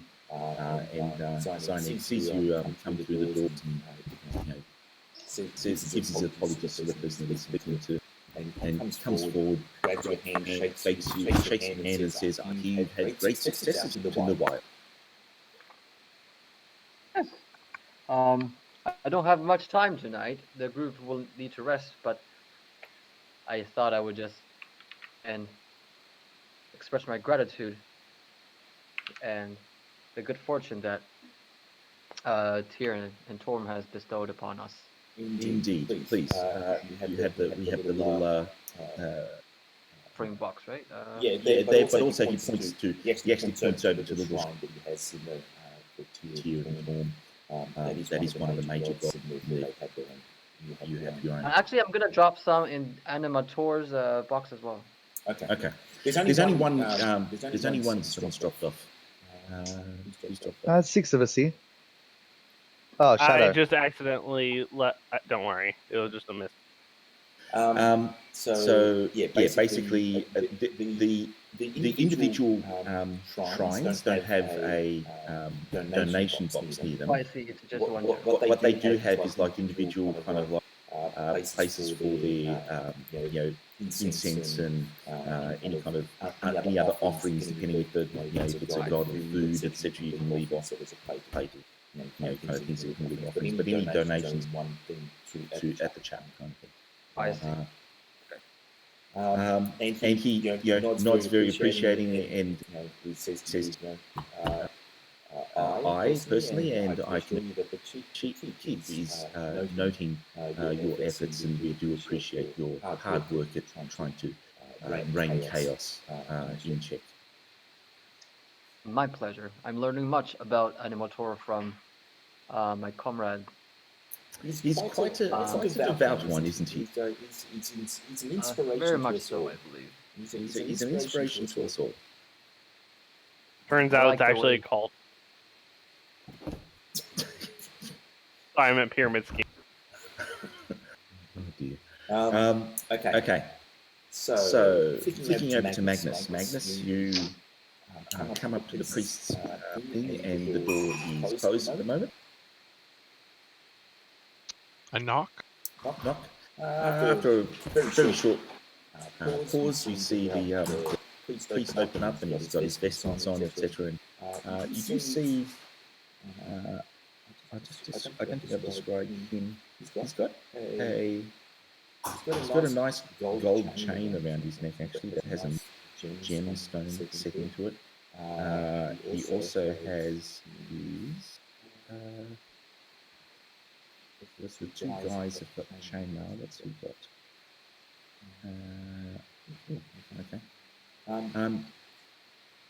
He doesn't have it fully on right now, but you can see that he's got at least just his chest plate. It's actually you can see in the background, maybe against his desk or something like that, you can see the other parts of it, but it's probably a full set of plate armor.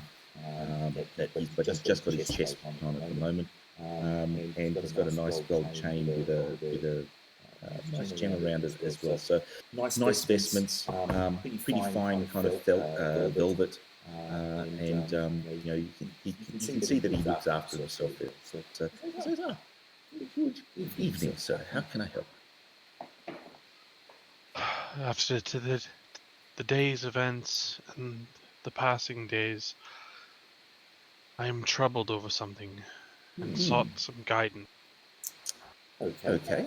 Please come in. Obviously, I'm faith, but I can be of general knowledge of all religious vestments and various instructions and of that kind of nature. And he takes you inside and points you to around the corner where Richter had been. And just sits you at the desk, and very concerned face and steepled fingers. And tell me, son, how can I help? Our party, myself included, we nearly met our end today. Is that the tiefling? Is that the tiefling? Is one of us? Yes. Right. Yes, I have been. I've heard some good news about you. I don't know much good that I've done. Did not have the power to save us. We had to flee for our lives and barely escaped as it was. Well, sometimes I have nothing but faith in Almanata, but my own power is not enough. Almanata, you say? Okay. Not one of my chosen lines of faith, but Still, you say that you had to flee. And what kind of dangers were you facing? We had just finished off an entire nest of goblins and had been stumbled upon another troop of hobgoblins. They were ripping us to shreds. They are formidable foes, not ones to be lightly meddled.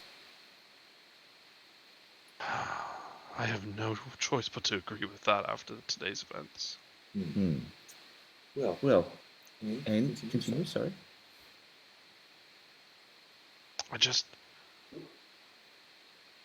I don't know what to do. How can I help my party if my powers are not enough? Have you sought guidance from Aminato? Not yet. I was hoping that maybe you had something, if he'd maybe spoken to you or something, but I've not yet heard from him myself. You say these events happened today? Yes. Well, I find that in the hours of rest, when the body is seeking rejuvenation, often the deity of your of the believer comes to them and talks, or at least guides you to a certain path, or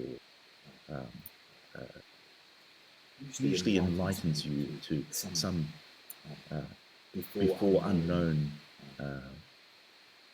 source of power and energy and direction. I can see you're troubled, son, but I'd say you best probably sleep on it, and maybe you'll have before going to bed tonight, maybe spend some time in contemplation, see if you can review the day's events and contact your deity Aminato, and see if he offers any guidance to you. But I myself, I find that if you can find somewhere that's peaceful and quiet, often maybe some incense can help as well to focus the mind.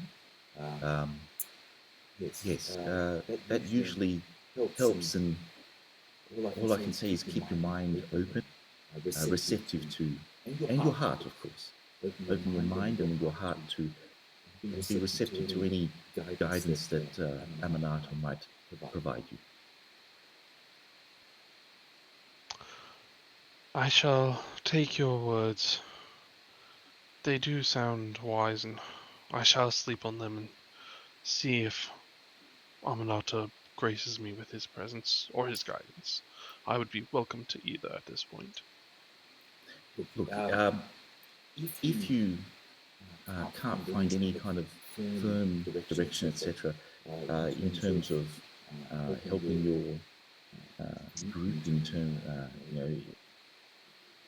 in fighting chaos, etc., I do offer, and I did offer your tiefling friend any assistance from ourselves as well. Me and my two acolytes are fairly well trained in the arts of exploration, and we could assist as well. So I offer you that as a possible option as well. My thanks, and I shall keep that in mind. If I ever find myself in need, you will be the first I come to. Don't leave it too late, shall we? We don't want. No, after an event like today, delaying can only lead to misery. One last piece of advice: don't be too hard on yourself for having to tactfully retreat, to regroup, and maybe My only regret is how long I waited, believing in my own power too much. pride. Yes, that can be the fall of many, many of us of the faith, and even those of not. It's something that does need to be kept in check, and I understand your conflict and your hurt within. I can understand that. I'm sure that with some guidance, have you? I believe that there is a small shrine in the chapel to Aminato in the chapel. Is that from memory? I don't visit him there much. But I believe there is a small shrine to Aminato in there. Yes, there was a small chapel off to a small alcove off to the side. I suggest you find some quiet time and try some incense. Here, let me just hold on. And he goes away and he kind of ruffles, opens the chest, and you can see him piling, crawling through a couple of things in leather wrapped, and he takes a sniff of one and wraps it back up.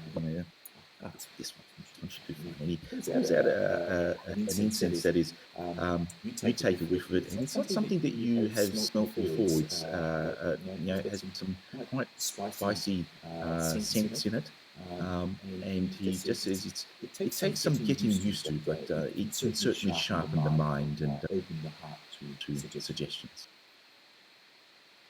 My thanks. I shall go now. Indeed. Again, if you need any assistance with those chaos, I'm certainly, me and my two acolytes here would be more than grateful to help. Thank you. And then I'll go and do that.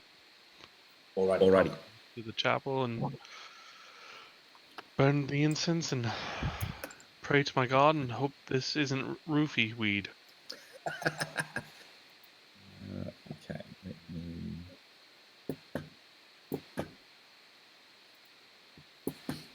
Okay, hold on a second.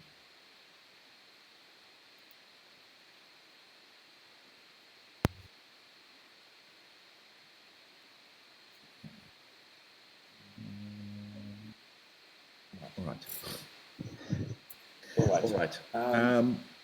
You head over to the chapel, and again, it's quite busy. There's people coming in and out of inside. Quite quiet and mumbled tones of people in various stages of either praying or mumbling their various thank yous to their lords and gods and whatever it is. And Zaineg is at the back now. Just you can see that he's kind of finishing off for the day and tidying up his main. I'm not that religious. Sorry, I was a good Catholic boy, like I was baptized. I don't know, but the big table with all the accoutrements and altar. Altar, yeah, kind of altar. It's not the altar will do. It's basically just tidying that up kind of thing, and you can see that it's kind of getting a bit late, and he probably wants people to wrap up kind of thing. But he sees you enter through the door, and he just quickly finishes tidying up and smoothing out the tablecloth or whatever fancy word there is for that. And he heads over to you, and again, big beaming grin, and he says, "Good evening to you. Good evening to you again, Magnus. It's good to see you back. I hear you've had some successes today, which keep you very grateful." We have had some financial success, certainly, but very much less in the endeavors of finding our lost gods and of clearing out the caves. But that is why I'm here. I've come to seek guidance from my god. Oh, okay. And you can see he looks around that, people are kind of starting to file out kind of thing. But, he says, tell me more. Why, what do you, is there something I can help or assist or? Unfortunately, may have fallen prey to the simplest of man's sins, that of pride. I nearly may have lost lives today because of me. My own power is not what I thought, so I seek guidance from my God as to what I should do. I see. It seems like you're quite troubled. Tell me, you do have obviously the little shrine over there to Aminato. You're more than welcome to spend time. We normally close up the chapel after a certain time, but it does seem like you're quite troubled. And look, I'll make this exception. If you wish, you can spend as much time as you need at the altar, at your little shrine, I should say. And we do have one or two beds that are very plain, if I may say, in terms to in rooms that are very unadorned and free of the accoutrements and trappings of the busy lives that we sometimes have to partake in. If you wish, you're more than welcome to make use of it. You have my thanks. A return to the familiar will be most welcome. Yes. What was his name? It was some lord. Do you Dale? Your master that came through here about a week or two ago.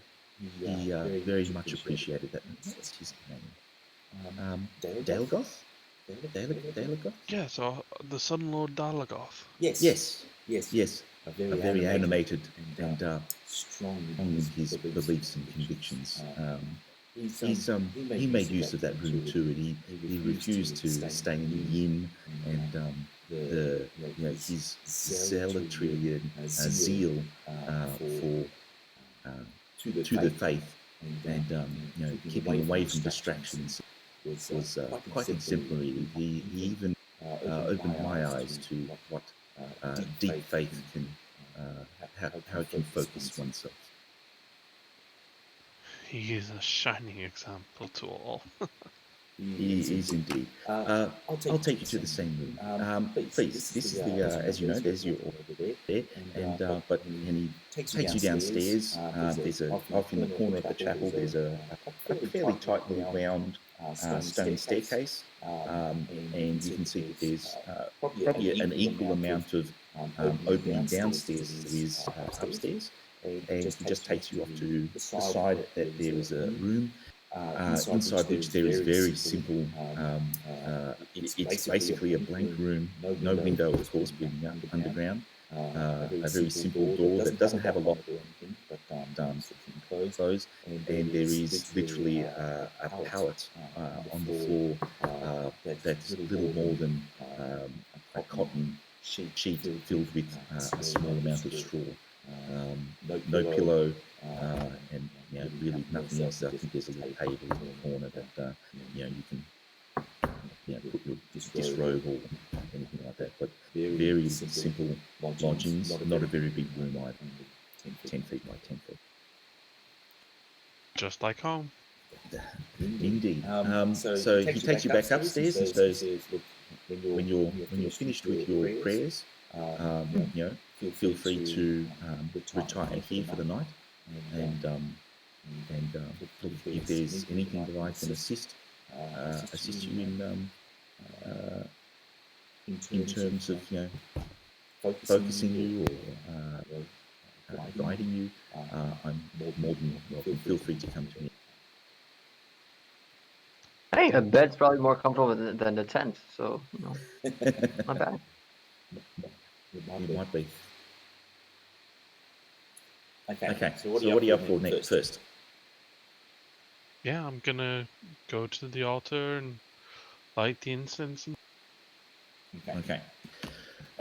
You light the incense.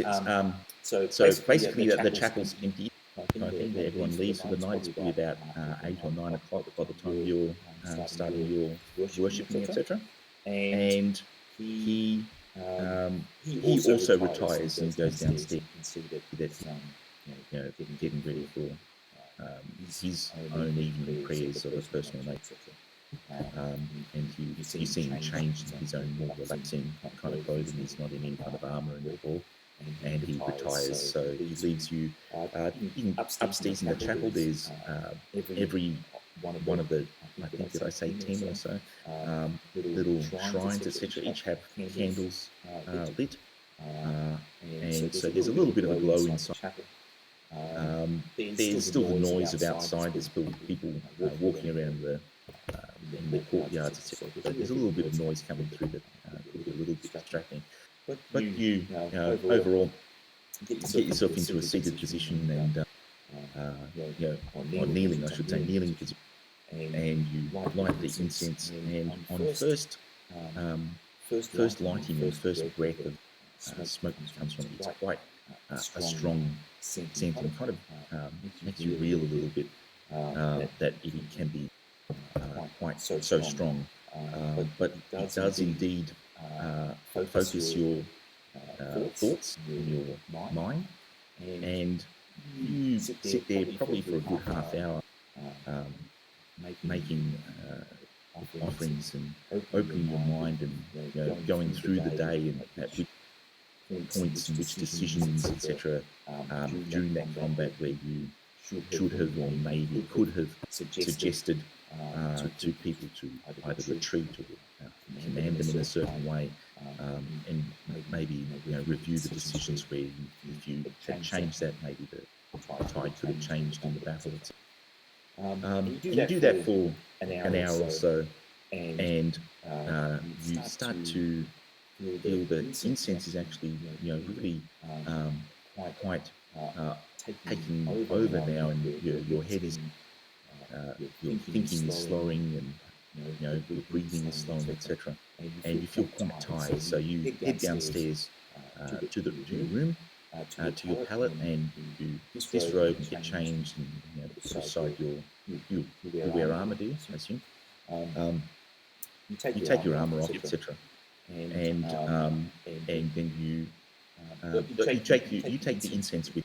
Okay, you feel that the incense is actually helping. So you take the incense with you and take it down in the room with you, and you lay yourself out fairly prostrate and have the incense burning beside you. And as you gently fall to sleep, of course, the blackness of sleep takes over you, but it doesn't take long before there is a vision that starts to coalesce in your mind, and you see, through the wispy kind of blackness, you are transported back to your hometown or your home church, back in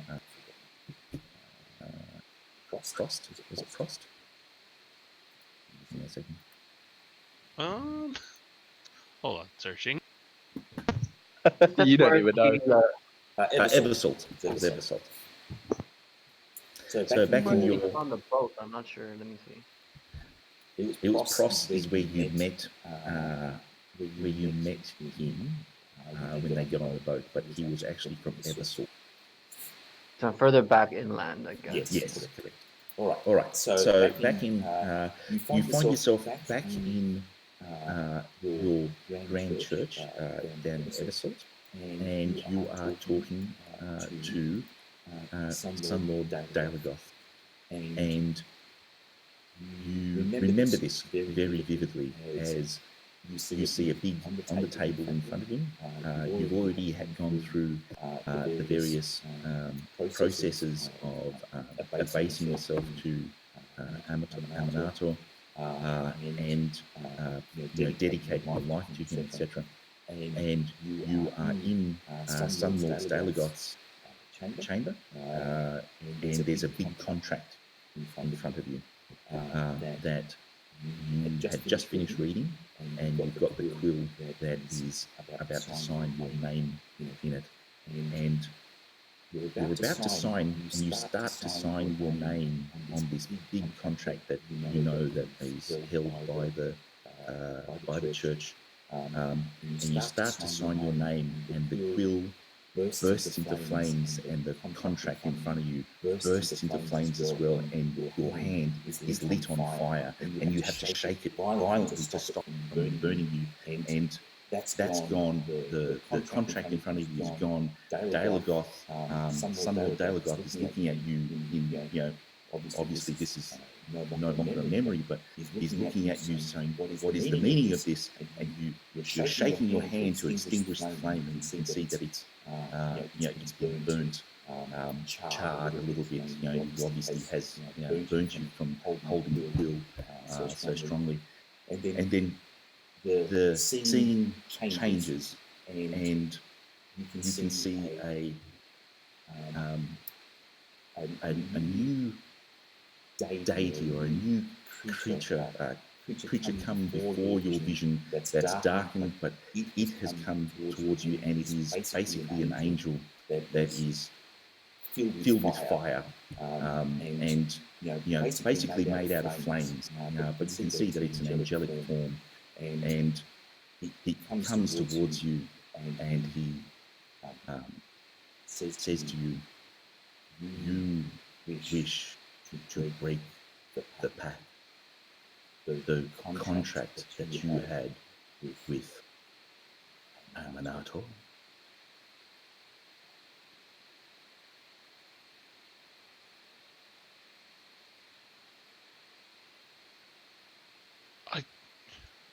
What?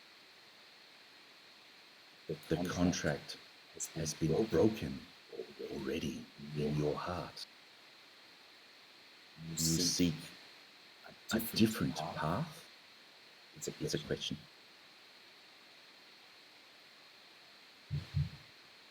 I seek the power to save those with me. The power to stand against what I am facing. The power I had is not enough.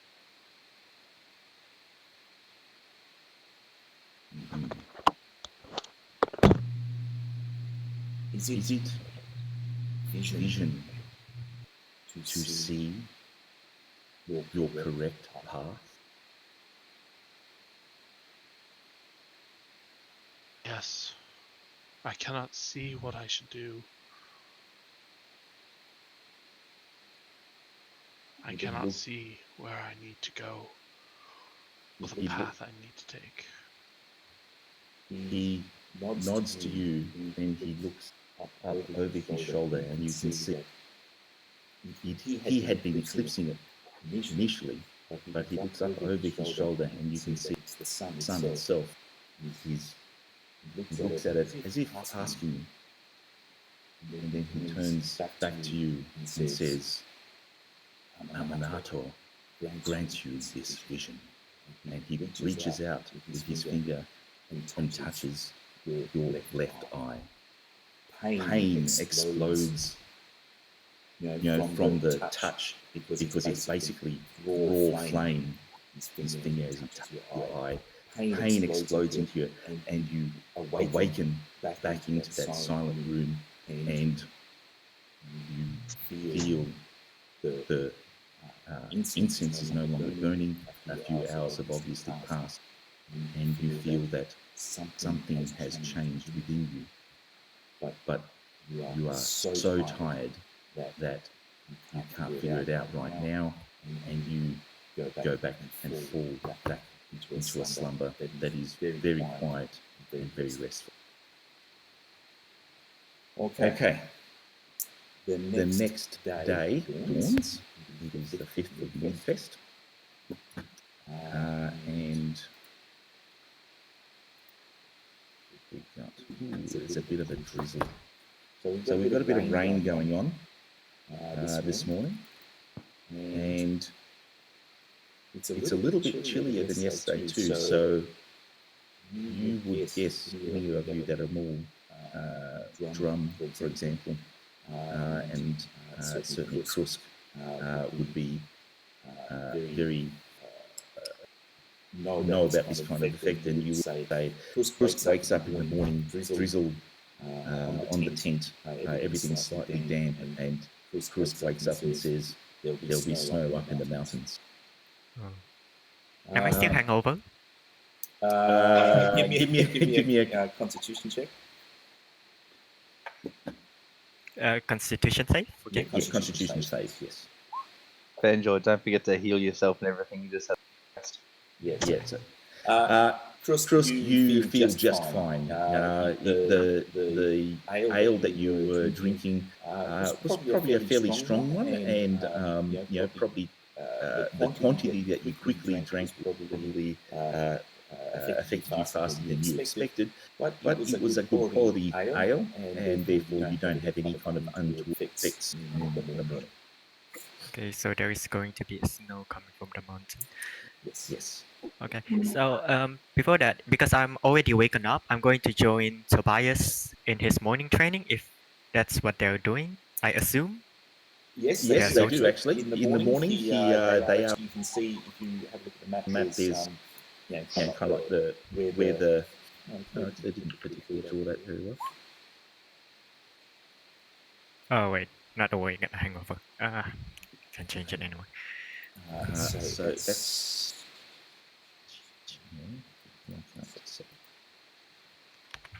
So these green lines there have been changed slightly. They were there during the speech of the freehand. Where to find that one? So you can see that there's. Draw. They're barricading all that off again. Yep. Yeah, exactly. So basically,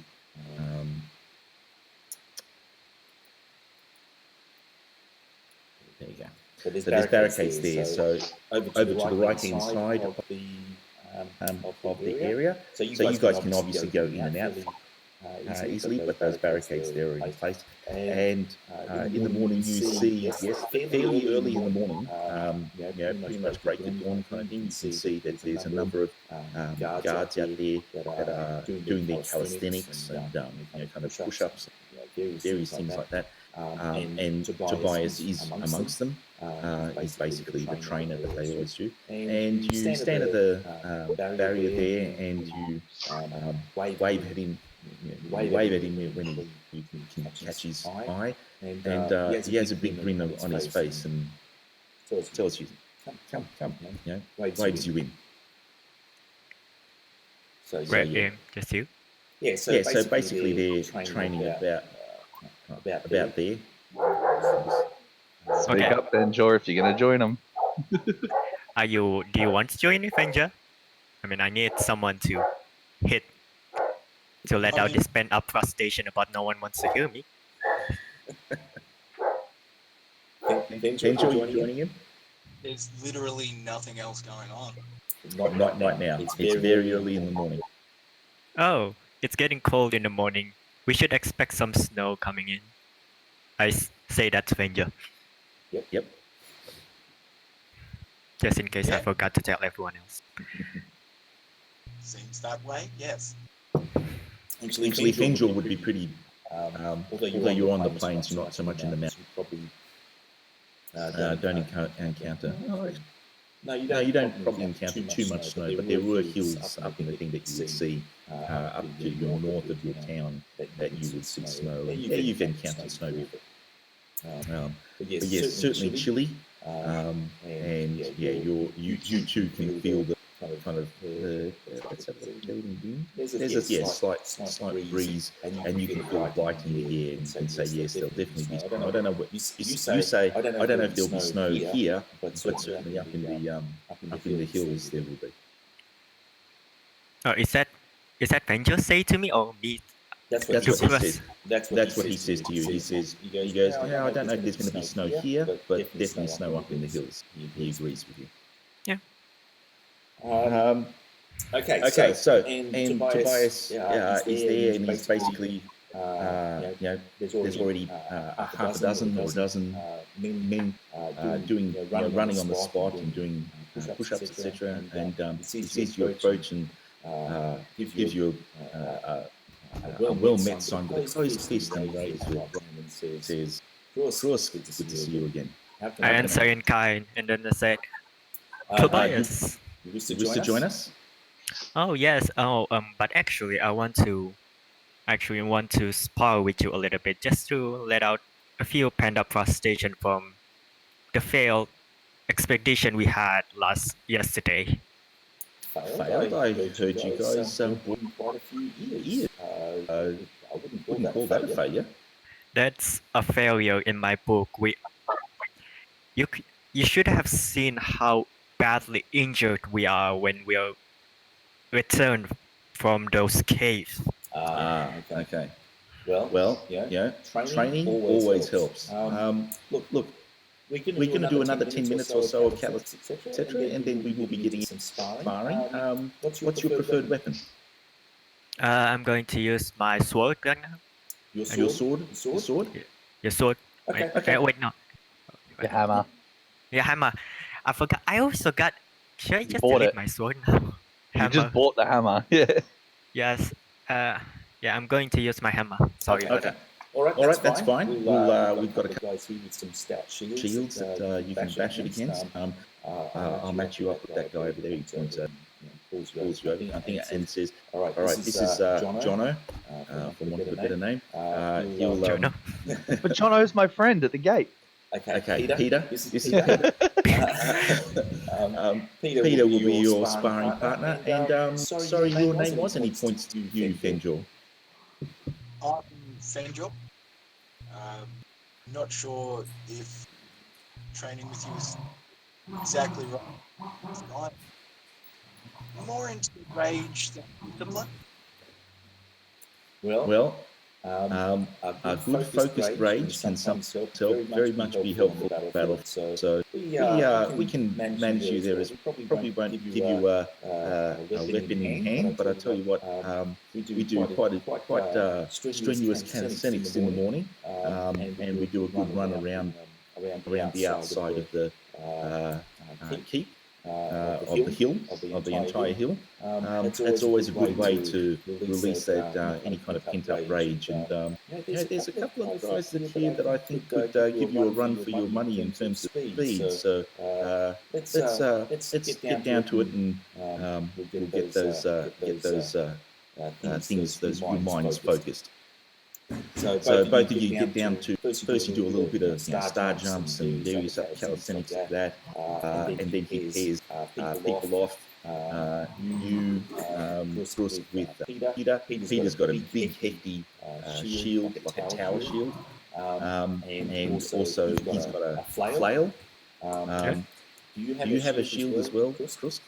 I don't wear it. I don't use the shield. I'm just going to wield my warhammer two-handed. Okay, so he's got a big heavy shield, like and he's basically got himself a flail, like a ball and chain on a but no spikes on it. It's just a ball and chain. So it's going to be quite different for you. You haven't come across kind of weapon before. And Fenjor, after the calisthenics, they had a small group of them that actually put on their elite chainmail and then go for a bit of a run all the way around the thing. You're going to be busy probably for at least half an hour or so while they go all the way around. They're doing it's a two-purpose thing as well. So make sure that no new and they explain this to you when they're on their run. They run around it to make sure that there's no new any kind of workings or caves or any kind of materials dropped that could be used as ladders or anything like that. It's basically a good way to make sure that there's nothing untoward being built or constructed or worked on around the keep. So it's and they appreciate your company. And sure enough, along the way they have various kind of humorous attempts at trying to beat you, but you're way faster than them, and there's particularly because you don't have any armor. there's no way that they can keep up with you. But they take it all good-heartedly, and you have a good time running around with them. Of course, you find yourself that challenged with the flail. It's quite a different and difficult weapon to.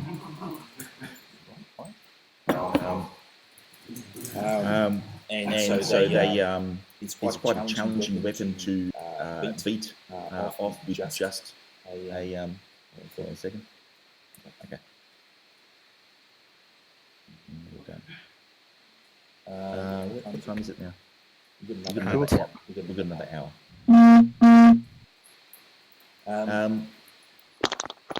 So the so you find it quite difficult, but you after it's good training because you find that with two-handed hammer, etc. What you can do is with a little bit of a flick at the right way, you can actually have the chain be intercepted by your shaft of your hammer, etc.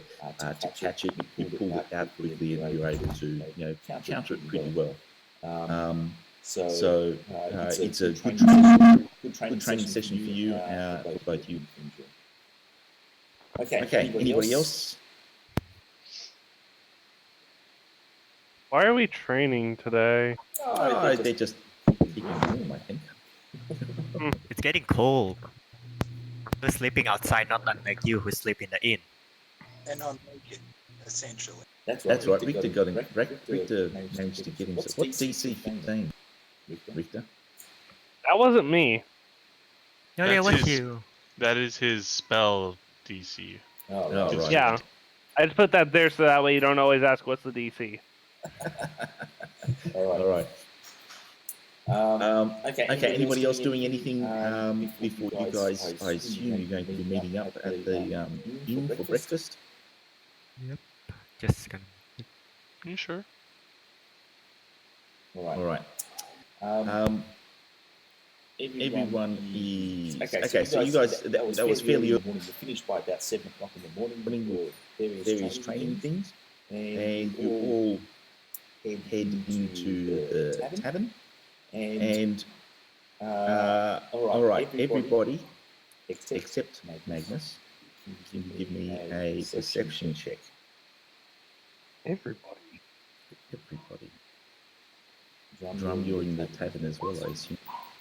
Am I? Okay. All of us? All of you, yeah. Hang on.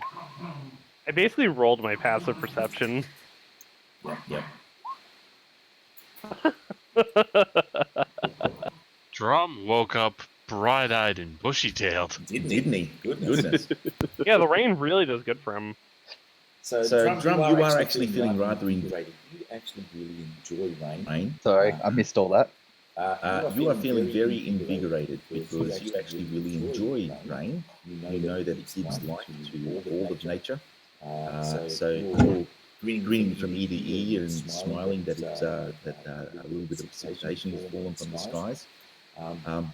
And you kind of bounce into the into the tavern kind of thing, and give everyone a big hi ho, etc. And you see Magnus walk through the door, and you immediately notice before everybody else, and you go, "What's happened to your eye?"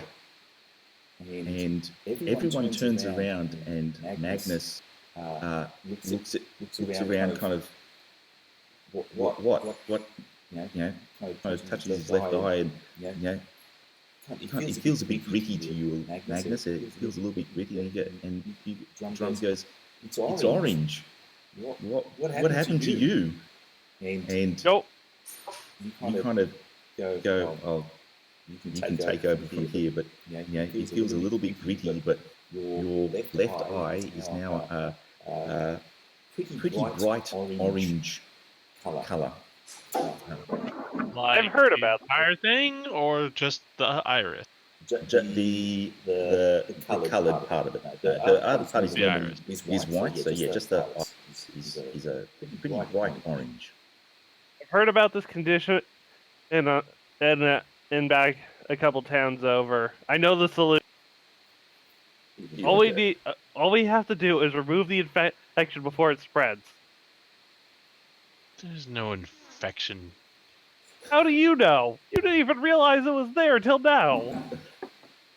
Exactly. If it was an infection, it would be very apparent. It would be hurting like bloody hell. Maybe you're in so much pain you aren't aware of it. Someone, get a knife. We gotta pop that thing out. It's chaos, Magnus, kill it. No. The only thing that makes sense is that the dream that I had was no dream. This is a I'm sticking mark. with my theory until proven otherwise. The Earth Mother come to you It is a too? mark from my god.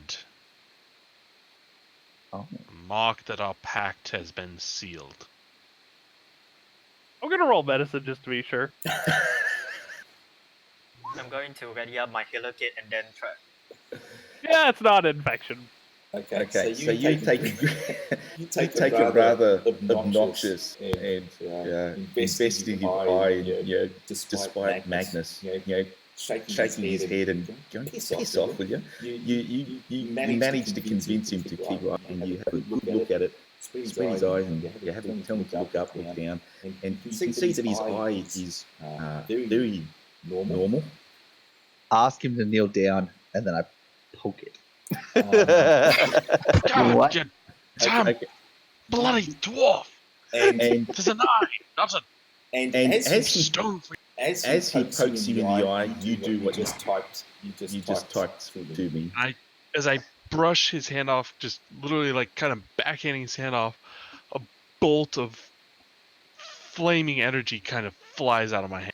How did you know I was going to do that?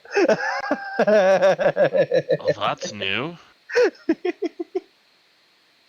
Well, I'm not a doctor, so that's all I got. A bolt of flaming energy. Not something that you saw him do before.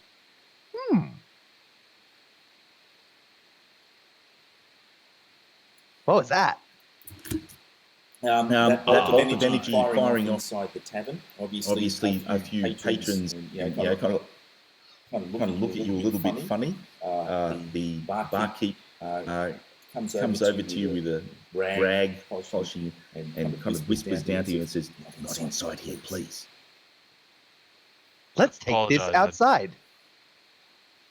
Did not intend You for learn that a to new happen. spell. He raises his hand, nods appreciatively, but he goes, just not in here. Right. Well, that's new. Well, you guys sit down for breakfast. Make sure you take off your silvers for breakfast. 1 silver. So take off a silver for breakfast. It's a nice breakfast. Okay. They're quite busy. I'll pay for breakfast. Big whinger. And over the nice warm cups of tea that you're having. I'm having spice-based wine. Spiced wine at this time of the morning. I am a partial alcoholic. Mainly, I always have a nice drink in the morning. Warms. I'm having all right. So you're all sitting around the table, and Lucian kind of has his book in front of you, and he kind of finally stops to stroke his. He now has a little beard. Lucian. Doc's character. Yeah. Character. And he looks over at Magnus and says, Magnus, that was a very impressive display of... It looked accidental.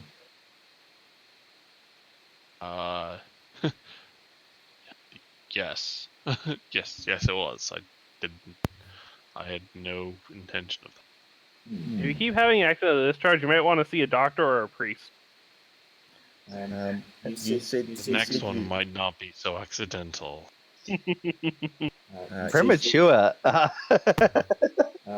He says you said you had a vision or a dream. I can only imagine it was one of my god's messengers came to me and spoke of our pact that we had, saying that it was broken. Said he would give me a vision. That is the last I remember. Do you feel anything like do you still have contact with your deity? As much as I've ever had, I believe. Roll me an insight check. Okay.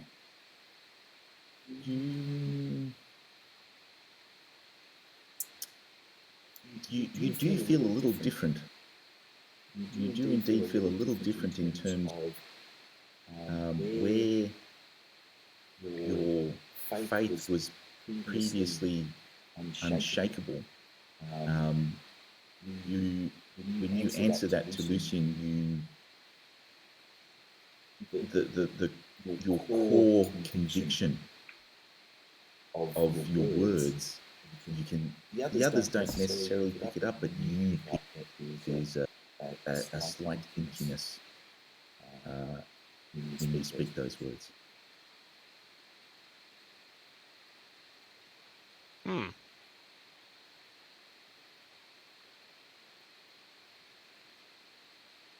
mean, maybe? Don't know. I don't know anymore. This morning is definitely a new one, that's for sure. Interesting. And he goes back to his book and he perpetually likes to flick through. All right. So what's the plan? We're going to discuss who's going to be our leader. I'm not giving up on that.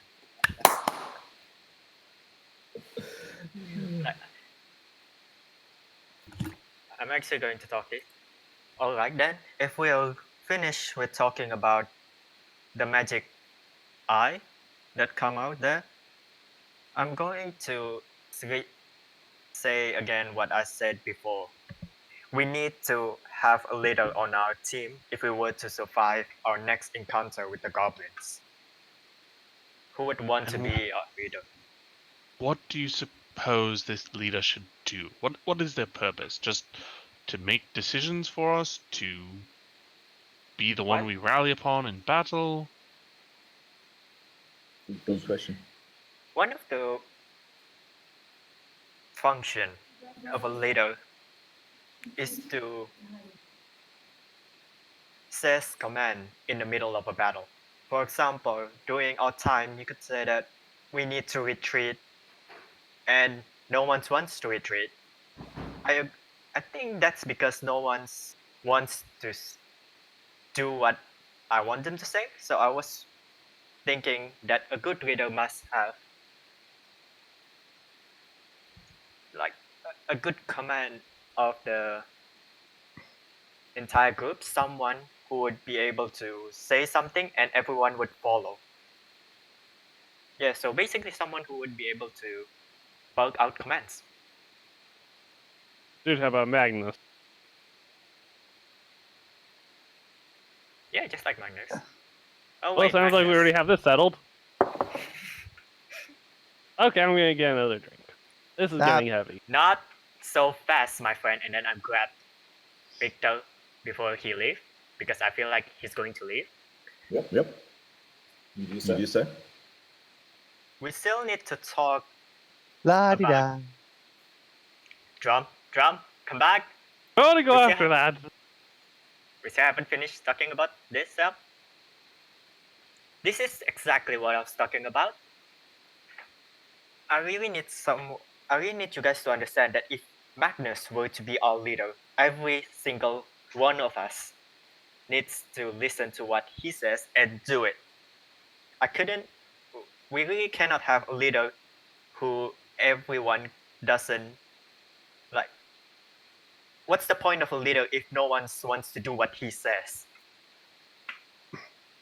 So that's why Magnus Do you still have those contract or stuff that we can use to at least do this? Can you still do that? You said your pack were broken with your god? That is what the messenger said. I do not know the full meaning of it, but I do still have parchment and a contract, even if not signed in the eyes of God, of any god, is still a legal document as long as those signing it uphold it amongst each other. Yep. Alright, and then I'm going to say to everyone that I know that it might seem like a slave contract if we were to sign this, but I feel like it would be for the best if we do this. It won't be anything like forcing you to die. It will only be like something that we decided on ourselves. So. Simpler solution. Right now, the way you're wording it sounds like they'd be in charge 100% of the time. We really need is just pretty much a war leader or a battle leader. We don't need someone who's just gonna be in charge of us even when we're in town. Wait, isn't that what I'm? I'm really the way you've been wording it, it sounds more like he'd be our leader 24/7. No, I didn't take it like that. That's how I was interpreting it. Sorry. Sorry, I'm not really good with words. So. No, I understood what you were talking about. So yeah, it's Lucian pipes up and says, "No, I understand what he. It's always good to have somebody that commands the respect of the others, and respect in terms of battle mastery, and being able to oversee the bigger picture of any kind of battle, and that each of us in the heat of combat can focus, and obviously we have to, on our individual tasks and plight.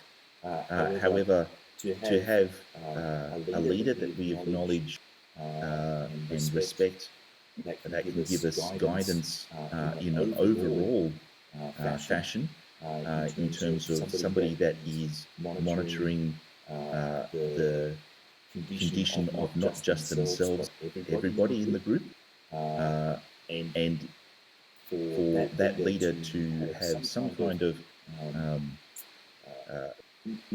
not by any means of, like you say, slavery, one of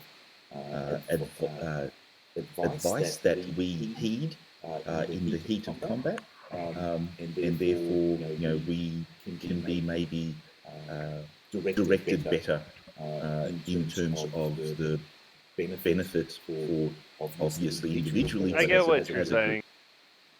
I'm just thinking we don't need a contract for this. All we really need to do is just decide when we're dealing with, like, we're going through enemy infested areas or traveling, who takes charge in combat, and it's relatively simple. I feel like we're turning a molehill into a mountain if we're just going to start throwing contracts at everything. Alright. There's nothing wrong with the contract. But are you sure we're going to follow him? As I look to Drum, I don't really point the question to Drum explicitly. I'm just going to everyone. But I look at Drum. I have if we could just come to a simple agreement, I'd be okay with this. Like I said, the only thing I'm really worried about is it's just when certain people just put their head in the clouds. Alright then. Then if we all just agree that we're going to heed the advice from Magnus, then yeah, you can all go do what you must do for today, and then I'm going to release my hand from Victor's shoulder. Okay. Everyone's that agree to follow him, just raise your hand, and then I raise my hand. All right. All those in favour? Aye. Aye. Aye. Aye. Drum! I think it's a good point to end it on. Is Drum voting for himself? Drum. Drum's No. simpleton. It's like Shrek 2. It's like da da da da da. Donkey.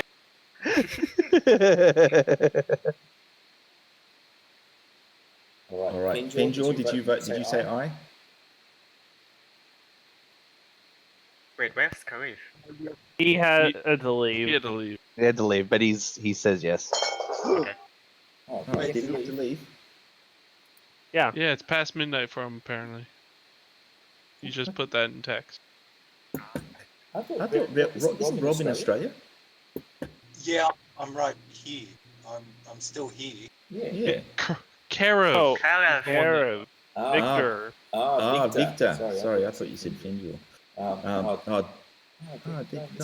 Did I miss him saying goodnight? Yeah. Oh, okay.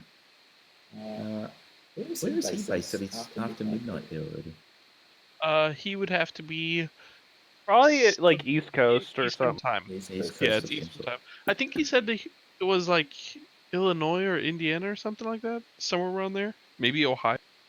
Like he's pretty much East Coast based because I'm West Coast and it's like 9:23. Right. Well, I'm Central and it's 11:20. So yeah, he's Eastern time, but I don't think he's actually on the coast from what he was. Yeah. From what General location though. Yeah. Okay. Because I missed him saying. There it is.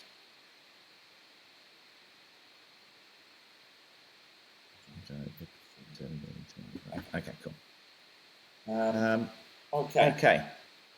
So we got a generalised aye from everybody except Drum. All right. Any other business to conduct? What else are we doing? What is our right now? I feel like we need everyone back. We need to have a general plan for what the fuck we're gonna do today. Are we just gonna go back to where we were previously to continue the search? We're gonna faff around town. We're gonna start sticking. Drum's gonna start sticking things in holes that he shouldn't. I don't know. It's still very early in the day. You can certainly make it back to the caves. And continue there. So it's early in the day.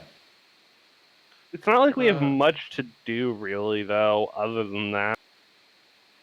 So we're just going back to the cave now? That's what I recommend, but that's just my opinion.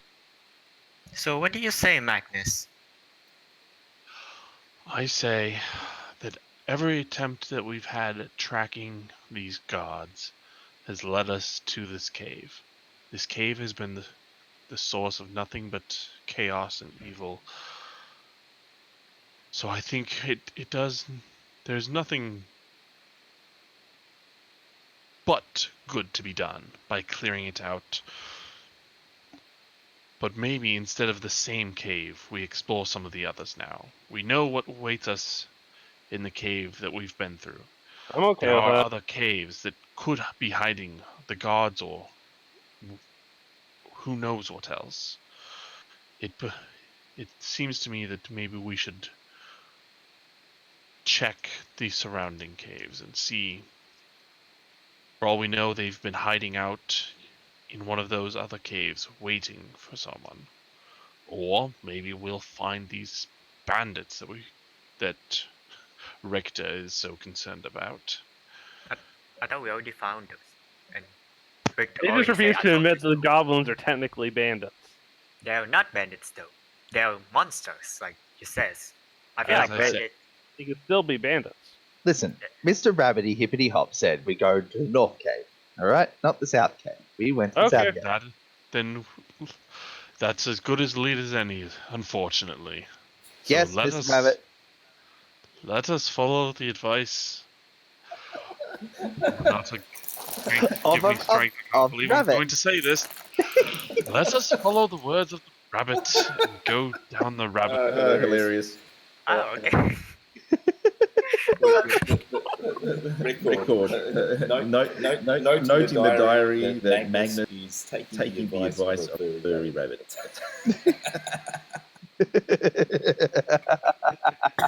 All right. Give me 5. I want to get a drink. All right. Yes, we're doing the rabbit thing. That sounds Next time I so see the horrible rabbit, out I'm of telling you. context. think next time I see the rabbit, I'm gonna cook it. We could use some dinner. No, my friend the rabbit, you don't cook it. Or I cook you. Wait, I thought we were hunters. We hunt rabbit for a living, right? That's how we could feed the entire party. Is that not what we do? I will be back. No, we're wanderers, so we do find food, yes, and we would. Yeah, there'd be rabbits we hunt, but not that one. That's my friend. Okay, so can you point me to direction of that one so I didn't accidentally kill him next time? Yes, he's in the forest and he has a little hole. It is when you walk into the little cave area, that whole round circle, and it's to the tree on the right. You don't hunt rabbit there. Okay, I take note of that. Yes. You'd already know which one I was talking about because you had the same thing. You have Wanderer. Yeah. So, not a problem. You'd already geographically know. I was kind of wondering about this Wanderers. We remember everything geographically. Ah. So we don't need those observant feet? No. Okay.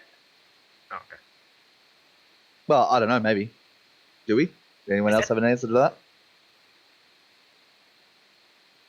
I think everyone has left. I hope not. No, So if I read... what's up? Okay, so we have Wanderer, which allows us to geographically excel in memory for maps and geography, and ways to recall general layout. I'm back. What I missed? Yeah, this is what we're trying to find out. What was the feat you were talking about? Observant. Wait, I don't remember what it was, but it gave you 1 + 1 to your intelligence, and it lets you remember everything without knowing where north and south Oh, is. that one. No, So observant increases intelligence or wisdom by 1. If you can see a creature's mouth while it is speaking a language you understand, you can interpret their words by reading their lips, and you have a +5 bonus to your passive wisdom and intelligence investigation scores. You are so it thinking has nothing to do with of geography. something. Yep. No, Wait, there what was is the something ability else. of it? Because I have all the feats in front of me. What does the ability do again? To remember geographically maps and things like that without having to actually have one. Oh, I think that might be Keen Mind. Yes, it is keen mind. You always know which way is north. You always know how the number of hours left before sunrise or sunset, and you can accurately call anything you've seen or heard within the past. Okay, so that's a bit different, obviously, than Wanderer, because Wanderer remembers the layouts of places we've been. And that one doesn't have a time limit, whereas Keen Mind is specifically within the past month. Oh, and we always remember excellent memory for maps and geography. So if we see a map, we just remember it. Bang, it's there. But with maps, do we also know which way is south and which way is north? No, it just says, the general layout of terrain, settlements, and other features around you. Except that maps always come with a compass rose to indicate orientation. That's true. Unless they're hand-drawn. And even then they would. It's more like we remember them, right? Remember them, create a map in our mind. So during that time, do we know which way is south and north? Yeah, but by remembering that map. But if we were in an area where we haven't seen a map and we haven't explored a lot there, we wouldn't generally remember which way was north or south. Thankfully, there are some simple things like, moss always grows up to the south. Or that's right. The sun always rises to the east. Just a simple survival. Yes. Okay. So having a good survival skill also comes hand in hand with it. The other addition to Wanderer, obviously, is we always supply food and water and everything to everyone. Basically, you and I together. Well, at the moment, there's only 6 of us. I can do it on my own. It really doesn't matter. Oh, hi, Mark. But you need to focus up on creating the potion, so I can. Oh yeah. If you guys want me to focus on making potions and whatnot, definitely. But yeah, this is something that's just in addition. You can find food and fresh water yourself and up to 5 people each day, provided the land offers berries, small game, water, and so. Oh yeah, how many potions did you make last time? 1, and I got drunk. Well, we gotta start making more. Yes, but I know the recipe is correct, so we just gotta do it again on a trip, on a travel, and I can basically start making it as we're heading back towards the caves. Yeah, because definitely we need to start having everyone, eventually we want everyone with minimum 1 potion. But how many bottles and how much ingredients do we have? Can I make multiple time mark. We earmarked a certain amount of money for you to specifically do that. Yeah, correct. Yes. So what do I require to make potions? Good question. Did I save that? Didn't we work that out before? I don't remember. Yes, I think We did. Yeah, I remember we did because I had to count out everything, and I thought it wasn't it $25 pieces worth of. Yeah, pretty much 25 gold pieces of materials and whatnot, and some other stuff. Half the cost of the actual potion, wasn't it? Correct. Yeah, and you said as he makes more, he'll eventually be able to do it more efficiently. But right now we're still early on, so it would be a one. Yep. So am I just going to make one at a time? Yep. We also agreed that the cost of like the glass for it is in the initial like costs anyway. Yes. But we did keep old bottles of like invisibility potion and whatnot. What happens with that? But you haven't used that invisibility potion. He did. We did. He used it in the cave. Magnus used it. Okay. I ran up and then tripped over someone else. Tripped over the hobgoblin. Yes, in the corner. Yep. Wait, did he trip it? No, Magnus fell on his ass and he tripped over it. Wait. Okay, yeah. Because you were pulling out someone from underneath me. Yeah, I forgot about that. I should probably watch it. I actually watched it. I just remembered. Got a real good memory. Okay.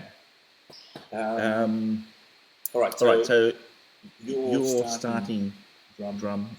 Now you needed. So you did need to get all these herbs and whatever it is for the healing kit, but I don't know if the town had an unlimited. It certainly doesn't have an unlimited supply. I just can't remember if you're getting that from the trader. Yeah, and he ordered it in for us, and we had to go back the next day to pick it all up. But We was that also just agreed. one? We also agreed it's possible for him to find the materials also. Yeah, not easily. But yeah, possible. Okay, so the trader got one batch or. I don't know. I can't remember either. We didn't discuss it, I don't think.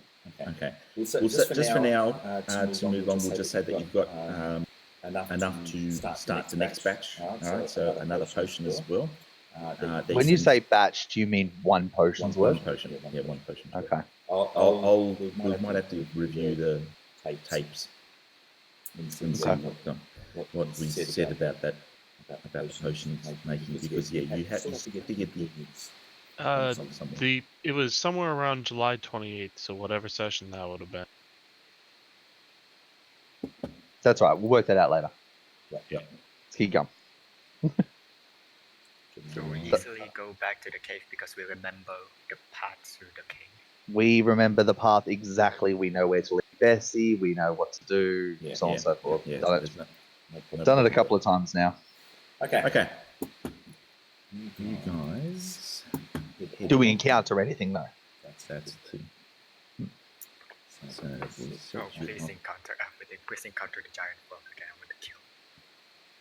If we encounter anything, we'll probably just turn it into soup. We're going back to here. We hope we encounter the mountain lion. To walk back in to here.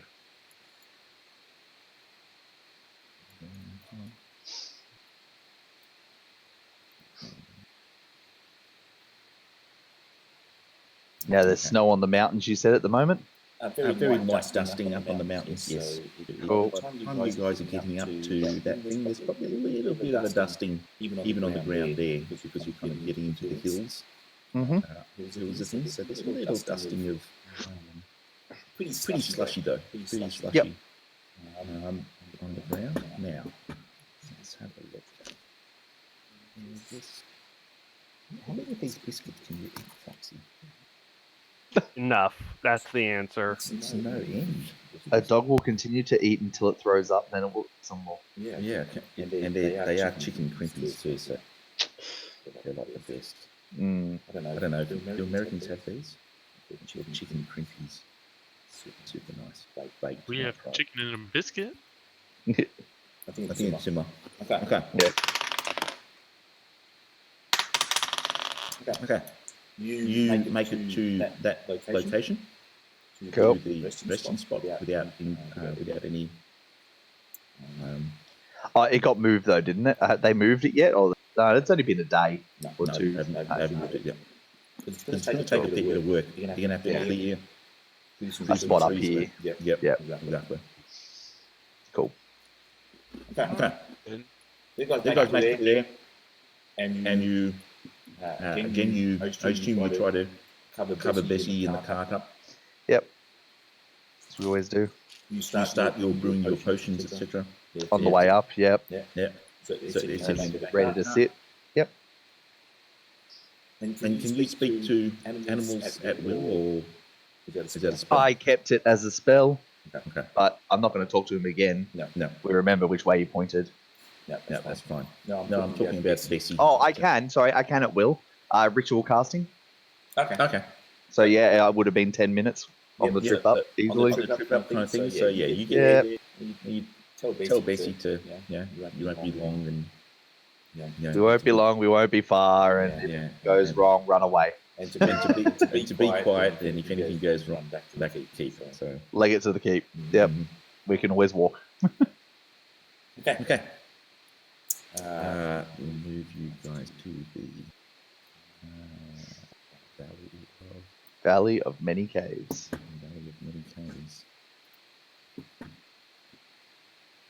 Rendering. Who do I have? Render, you bugger.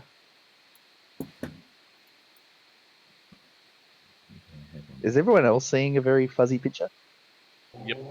Yep. There we go. It takes a while, but it gets there. So he pointed up north.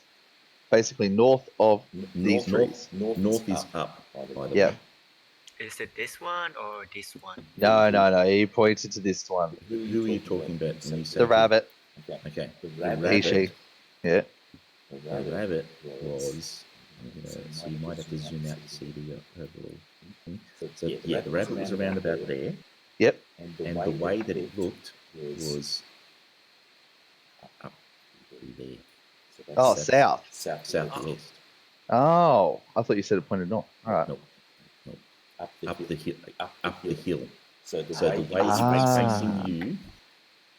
Okay. Yep. And it looked up over your shoulder, over your right shoulder. But basically, that's the direction. Okay, guys, if it was going up the hill, I reckon you go right to the bottom left cave, the very bottom left corner. There's a cave. Oh, so this one? This one I'm pointing to now. You'll see my little orange blip. Go even further southeast. Which one are you? Oh, wait, there it is. You guys see where I'm pointing? Yes. I don't. Yep. In a second. I'm going to zoom out and see. They do the ping again. Yep, doing it over and over. Okay, so I see. Because if they walked up the middle here. So the direction he pointed. If they walked up here, they wouldn't have gone there. That would be ridiculous. Why? They would have gone, well, that's, maybe. It's possible. How else do you get there? Yeah, true. True. It's possible they've gone in this one, but isn't that where the ogre was? No, this was where I labeled all the caves. You have, yes. That is the one with the ogre, yes. Okay. All right. And we didn't see the entrance in this one. We'll start with this one then and see which one. What this one is what? Yes. Okay. Okay. So how is everyone going for time? That's what I need to know. I'm good. I'm good. I am me. Is there any that are not good? Like I said, I got 20 minutes. Okay. So we're gonna lose Magnus too. Yep. All right. Then in that case, do we have everyone that is here? Krusk is with you as well. Karev is not. I think we should just end before we go in the cave, so that way we can devote the next session to it. Okay. I'll make sure to end it within 20 minutes. Okay. And you'll just run Karev for the next 20 minutes or whatever. Yep. Cool. Okay.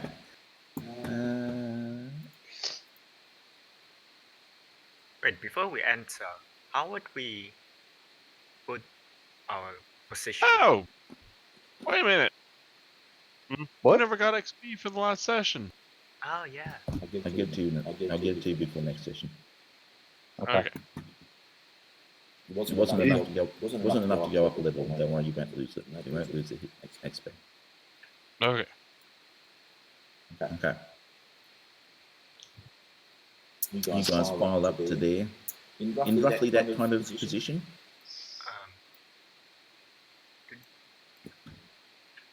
Okay, so let me. Yep. Is no one going to tell Drum what to do?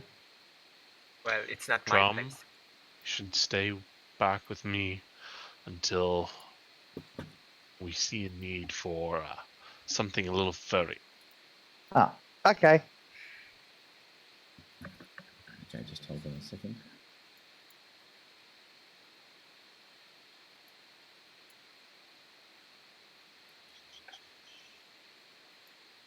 We're back at the caves. We're back at the caves. Do do do do do. We're back at the caves.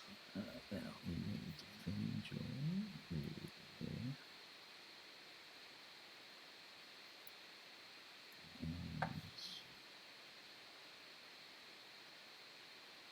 Where's everyone else?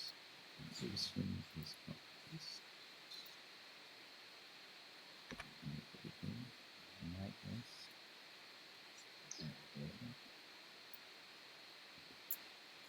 Red.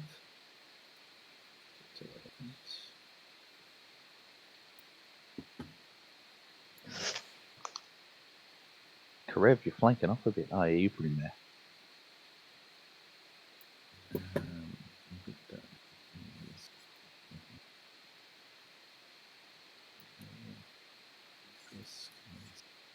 This side.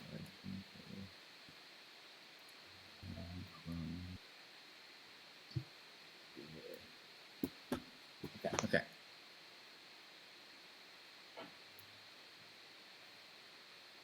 Just do it. Just do it. Just do it. Okay. I could show you this dog. Hang on, actually, I think I might be. Here it is.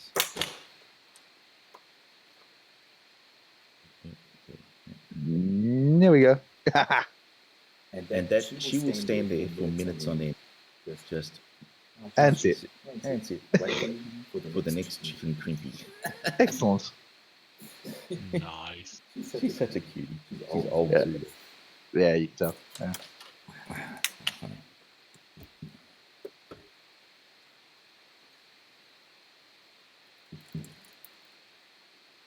Very patient dog. Okay. Okay, I'll read out the description. Okay, so you guys come up to that cave where you are there, and skulls are lined along of the corridor, so it goes into a corridor, only about 20 feet deep or so. After a mere 20 feet, a stout oaken door blocks the entrance into the caves themselves, into the cave itself. Several skulls are affixed to the open door to highlight a warning written in the common tongue. Come in, we'd love to have you for dinner.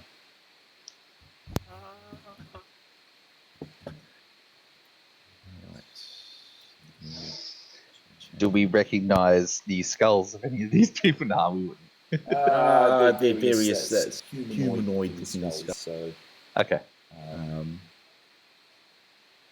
Aha. Ooh. Where are you? Right here. Okay. So Venjor, you have a red dot. Why? Because I've forgotten. Okay. Get rid of it. Cool. So you can see. I'm sure you guys can see the greyed out outline. So I'm going to give that as your survival knowledge, your knowledge of current memory, etc. How you've gone up the hill about 20 feet, Okay. And this entrance here, so and you go compared to the entrance of the previous thing and where you are now in your present feet, you can kind of have a mental layout of what you've been inside before. So you guys, this is where you guys are now, and that's Cool. all I'll say. Okay. Well, Okay. nothing to it but to enter. See what lies ahead. Okay. Anyone got a shield? I recommend checking the door in case there's a trap or some really fat guy behind it. Who's doing that?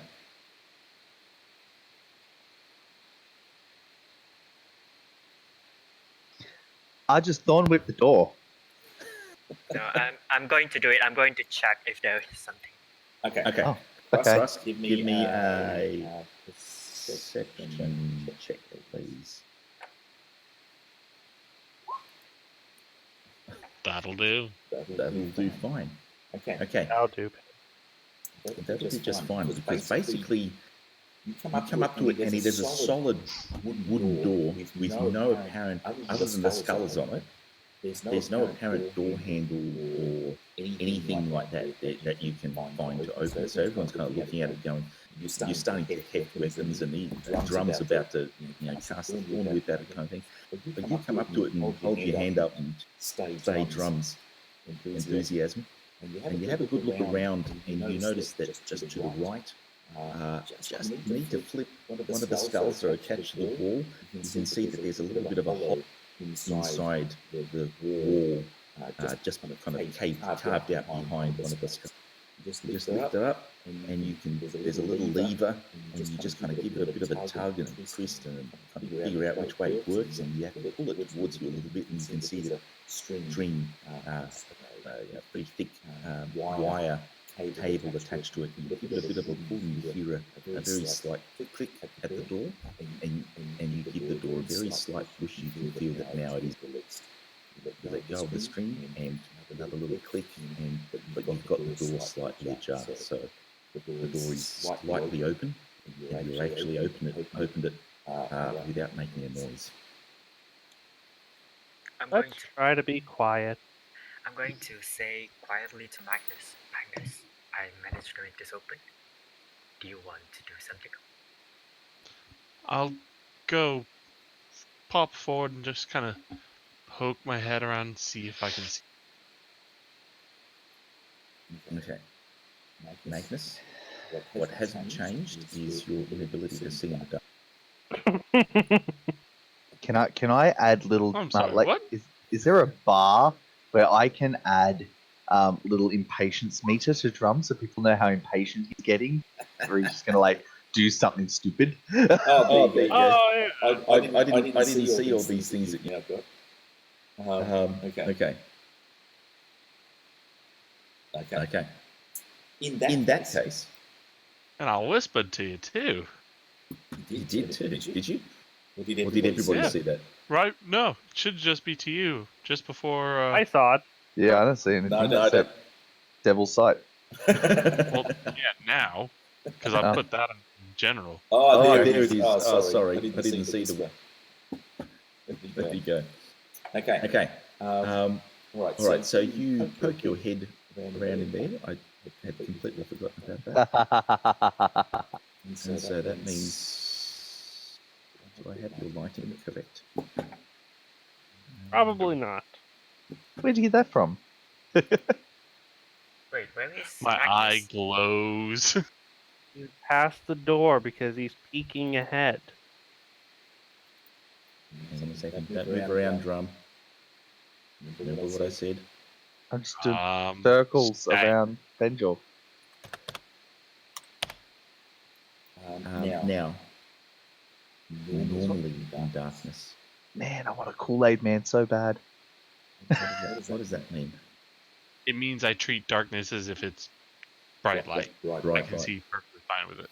Okay. So that means I have 120 vision, 20 feet vision, period, unless it's magical. Yeah, pretty much. Why did you give him that? No, that's a warlock thing. He's not a warlock. Or is he? Oh. He can be whatever he wants. He's a strong, independent woman. Fine. I'm a strong, independent follower of Almanager. I'll do what I want. I do what I want. Ignore those Take a things little that bit of this, take a little bit of that. Next thing you know, level 5, I'm attacking twice, just like. I just want to know how you how it was. That's okay. Never mind. You tell me after. Yes. Reasons. Yeah. Okay. I think. I'll reveal once the session is done. Okay. Okay.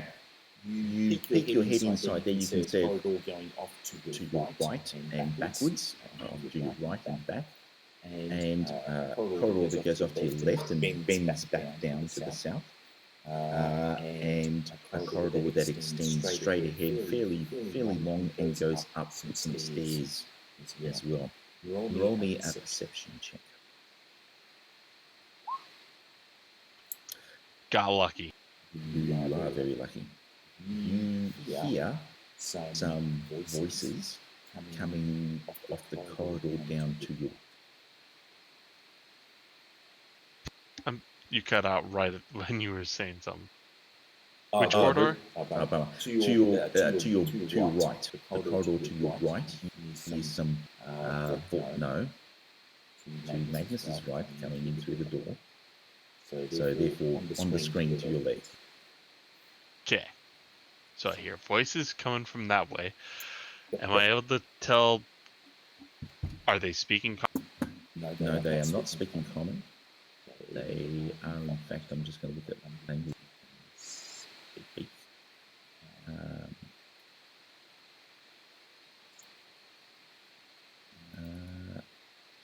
Just tell me what languages you. Common, Dwarvish, Elvish, Gnomish. Okay. So none of those. Great. Speaking Chinese. Yes. But they're not whispering, but they're not. It's not boisterous either. You can hear that it's just kind of general, discussion kind of thing. Maybe a bit of a chuckle every once in a while. Okay, so these are people that know each other and they're not concerned. Got it. Okay. Well, I'll poke my head back in and say, alright, something is talking, and they're just off to the side here. Do we want to do like we've been doing and guns blazing, or maybe take a peek around the quieter areas? That's your choice to make. What do you want to do?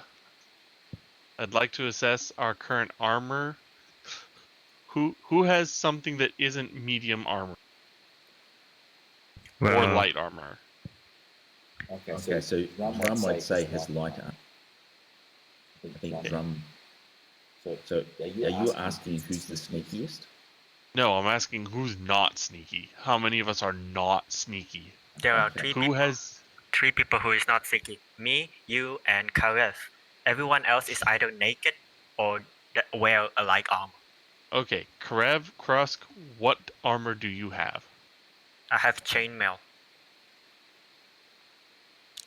They both have chainmail because they're both martial classes that can use it.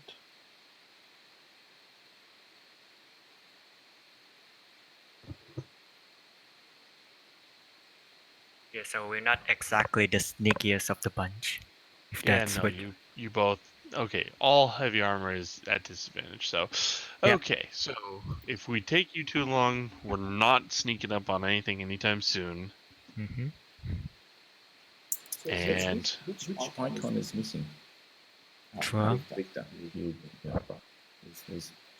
Someone's on top of someone else is the issue, I think. That's what that was missing. And, yeah, and someone's I hiding only in heard two voices. You probably can hear more than two.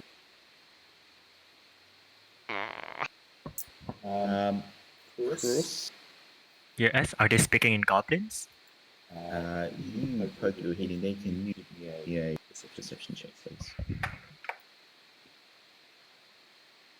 could I technically give him advantage? Well, doesn't need it. Never mind. Yes, it's definitely speaking in Goblin, and you can also tell that they are big goblins, and there's more than 2 of them. Alright, so from the way they sound, I can see that they're not your average goblins. They're bigger than your usual goblins. And there are They more have than more 2 of a of them. face. I swear in every language I know and under my breath, go bloody hubs. So Right, I've had enough of them. Let's go a different direction then. We're gonna go down here and see if there's anything worth investigating that way. Alright. So I'll have the party kind of file in, and then I'll quietly walk over there to poke my head around. I can't enter. That's because I thought I'll just move everybody in. Also, I thought of a solution to the people wearing heavy armor that might work. You're inside. In theory, with the people with heavy armor, we could just put some padding on their armor, like try to muffle the noise. Yeah, it doesn't work particularly well. You wouldn't hurt. Are we above another path or something?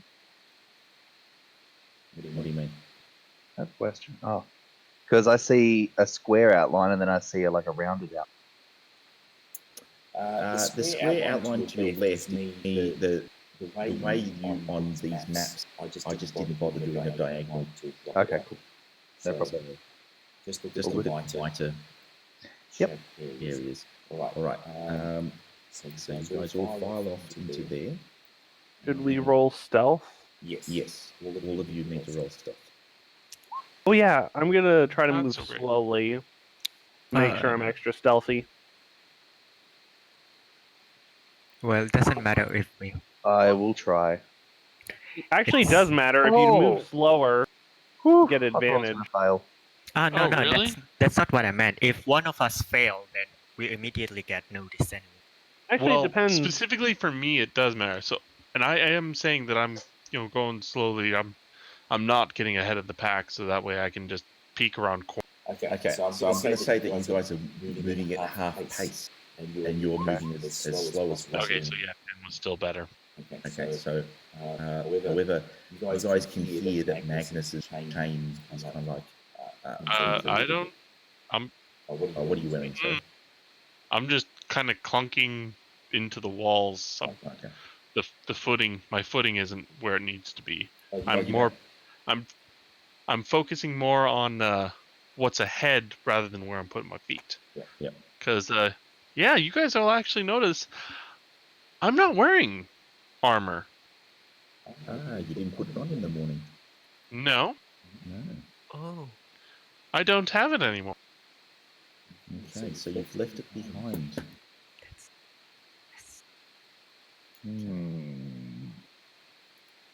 All right. Yeah, we'll just kill some goblins and just put what we can on him. Makeshift armor. Okay.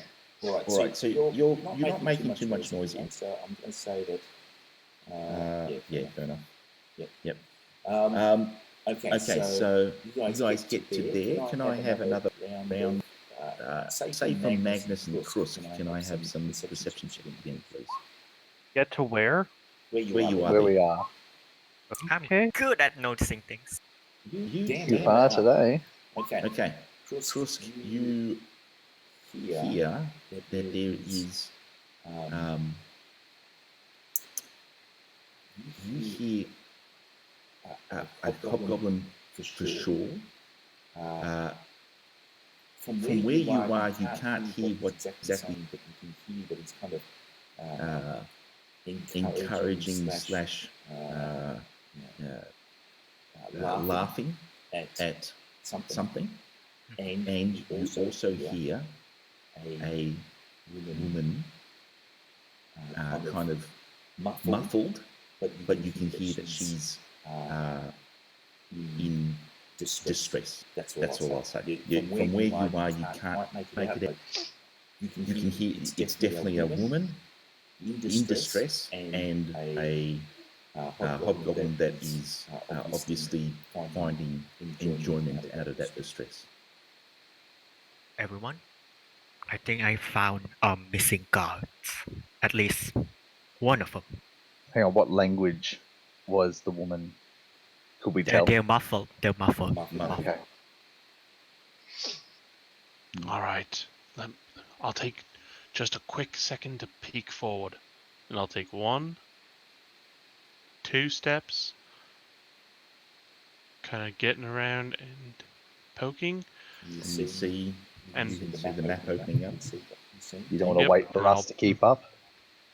I'm just going to take a quick moment. I'm going to poke my head out and try to hear, see if it's coming, which way it's coming from. Give me a two things. One, a perception check, but also a stealth check. But you cut out. No. Can I have a perception and a stealth check as well, please? Oh. Okay. So I don't really hear much. No, you don't hear much. You can't make out. If you're gonna. It's kind of ringing. Yeah. Echoing around. Echoing around. Yep. I'll turn back and say, Krusk. Yes. It forks, and it's echoing. I can't figure out which way. Wait a minute. I'm gonna go slowly, and then I'm going to check which way is the goblin sounds come from. Okay. Where am I at advantage, give me a stealth check. Is that so? It's cancelled out now. What's cancelled out? Because the armor issue. Okay. So so it's a standard one. Yeah, it's just a straight one. You're moving very slowly. All right. Give me a perception check. Okay. So Magnus, he's kind of crawling towards you. No. He's crawling towards you, and he bumps the side of the thing, and a bit of a scrape along the wall with one of his weapons, with his newly acquired hammer. You get to that location, you still can't quite make out, but if you're a betting man, your eyes, and actually Magnus as well, you can probably make a little bit more of a glow coming from the south fork. I'll take a step down and I can actually see the glow. All right, lads. They're down there. On my signal. Krusk. Yes. Karev. Venjol. I want you to charge in there. And if there is someone in there, I want you to surround them in a protective manner. Drum, if there's room, get furry and bite the bastard that's hurting him. Richter, you're with me. We're gonna stay back and make sure we don't get ambushed like last time. Okay. Karada heads down with that, and he basically gets himself into position here as quietly as he can. Let me do doing quietly. So he's in armor as well, isn't he? So it cancels that. He makes a bit of a scrape, but it's not terrible. You don't hear. Krusk, give me a perception check again.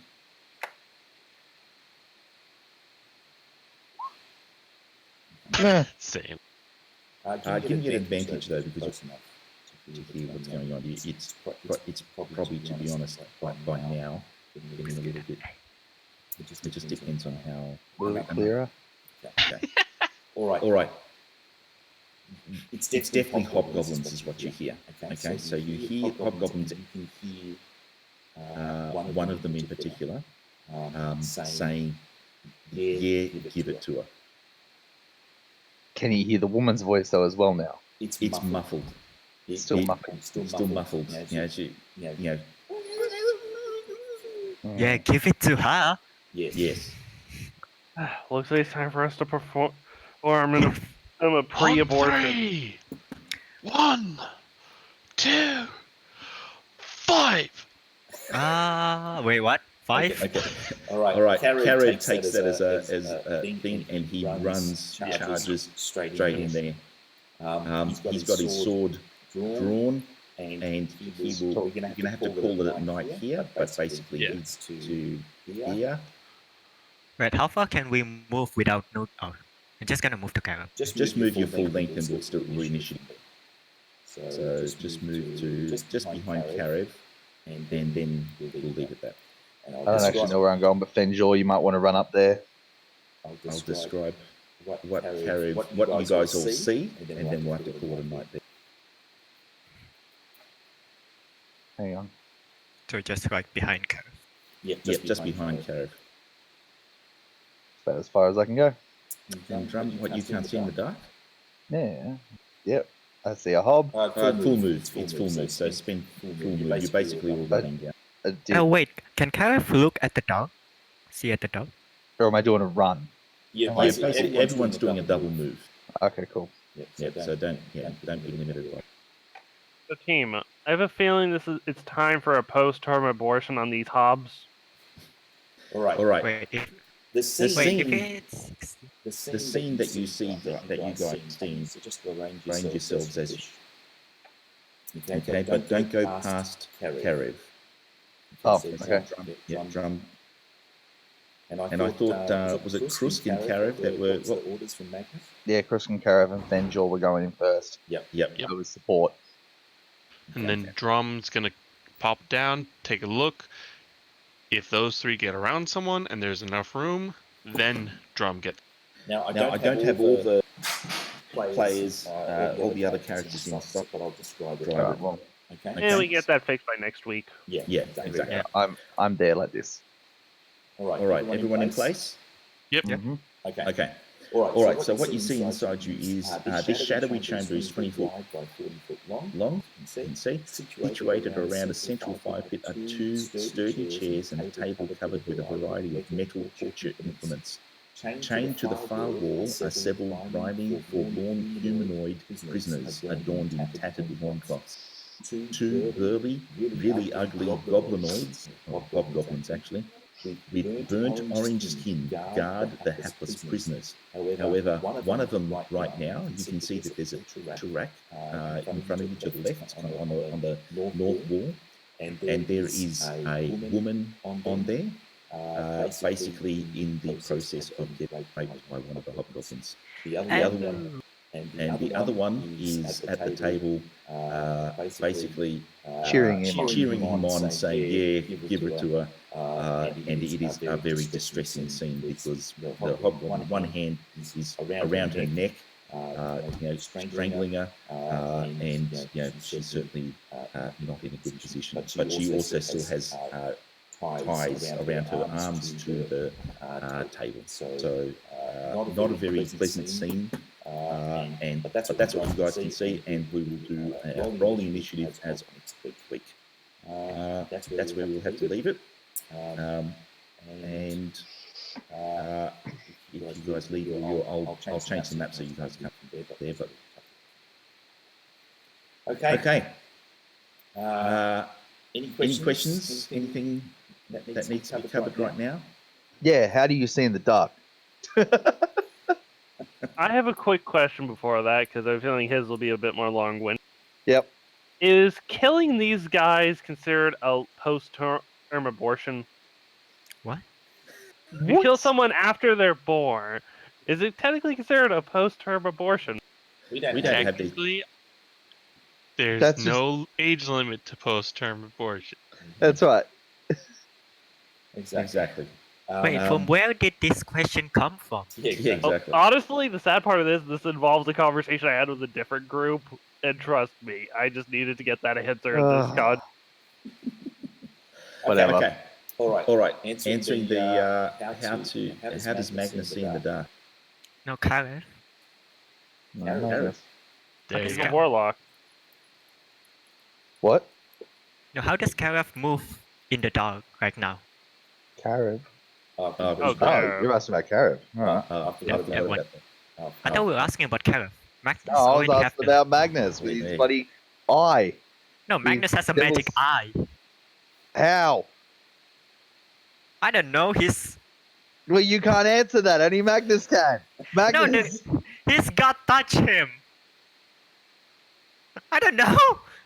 Exactly. It was a bad touch. Magnus. Out of character. Logic. Go. Okay, out of character. I'm now a celestial warlock. I've entered into a pact with my god in that he literally poured his power into me. He through his messenger, he touched my eye, and I don't know if Mark knew this or just chose this, but kind of on thematic, as level 2 warlock, I have invocations. One of them is Devil's Sight. And no, I didn't know that. I didn't look that up. So that's just perfect. So wait, you're a warlock or are you a... I am now a warlock. I do not have any levels in cleric. I am a full warlock. How did you do... What? Just something you wanted to do. Cool. Awesome. He wanted to do to get better healing. Okay. Yes. I am a celestial warlock. I heal. Okay. I also do fun stuff with Radiant and Flame. Okay. But mostly I heal. That makes... Yes, that is good for the party. I was just wanting to know, because I know we don't have a lot of healers, and, being very... So technically, before we lost Doc, it was basically like, okay, we have Doc, we have Lucian the Wizard, who has all our utility. Mm-hmm. We have Richter, who's going he could go kind of save or suck as the sorcerer, just be our battlefield control guy. Yep. Well, that's kind of what the cleric I was building was a kind of control oriented, and it's like, oh, that's kind of not really working so great because they don't really overlap so well. Yep. And we are dying horrendously. Yes. Oh, so I'm like, yeah, some healing would probably be better. Cool. So I don't need those healers. So gentlemen, I'll still keep my healing word just in case. Good night, sir. There's in the description in the chat description. Yep. Shadow chamber is 20 foot by 40 foot. Situated around a central fire pit of 2 sturdy chairs and a table covered with a variety of metal torture. Sorry, I'll stop. Yes. Okay. We'll take it up from there. It was probably good to have a role-playing session, actually, because I still hadn't been recovering from all the jet lag and hadn't had time to do all that fun. Yeah. Yep. Exactly. Yep. To do preparation. So all good. But you guys, as is usually with my DMing, to stumble across luckily picking the right thing, and yes, touching your eye I had no idea you had that vision. So that always works, and you also happen to stumble across, because also in this room, and that you guys haven't seen, you will notice that there is a couple of humans, and they have the remnants of what would be guard units. Okay, so we found the guards. Do we see that they're alive, or they're alive? Looking shit, but they're alive. So I guess this is getting kind of explicit now. But I want an answer before I have to go to bed. Yep. Are we too late? For what? Has she been raped? Has he actually? Yes. Gone. It's been going on. Yes. Okay. It's been going on. Yep. Can I tell for how long? We've come in the middle of the act. Why would you want to tell for how long? No matter how long. The fact normally a 4-hour session.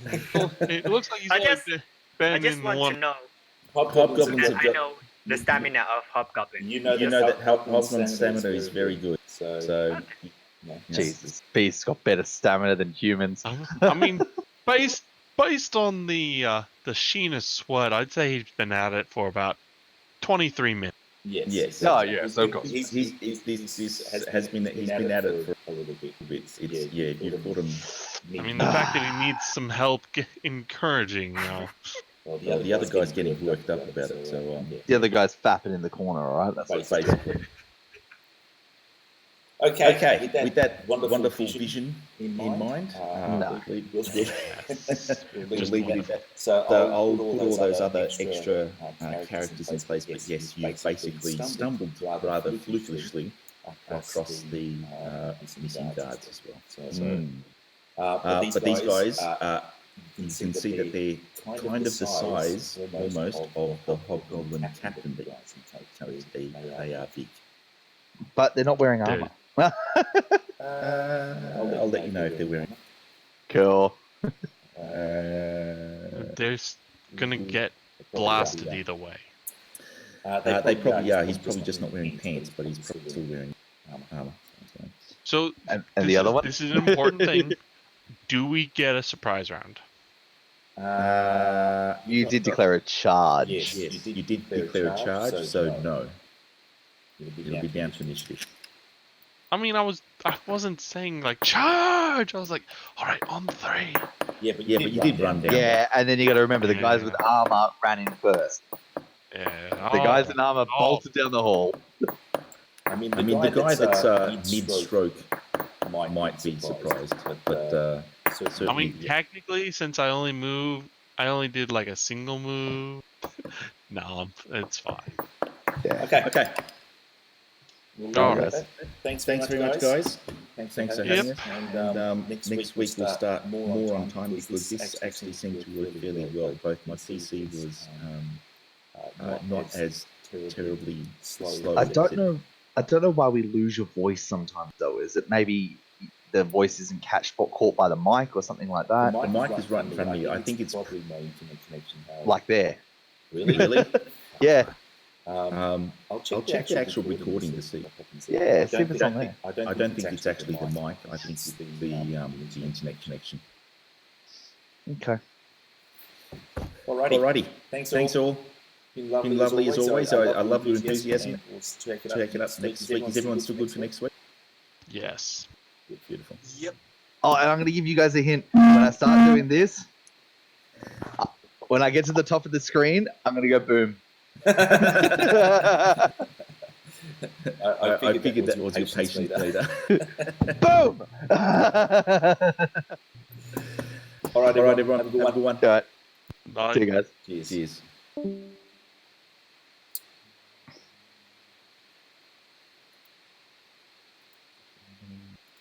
Yeah, no, Mark, that's what I was figuring. I was like, I'm just going to go thunderclap.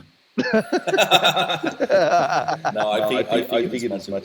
Your patience. Yeah, I saw you laughing. I was like, he knows I'm going to blow up. And then when he finally made a decision, I was like, okay, I'll let it ride. Let it ride. Exactly. I'll let it go. All right, Mark, have a good one. All right, mate. Take care. Cheers. See you guys. See ya. Well, Mark. Good night. See ya.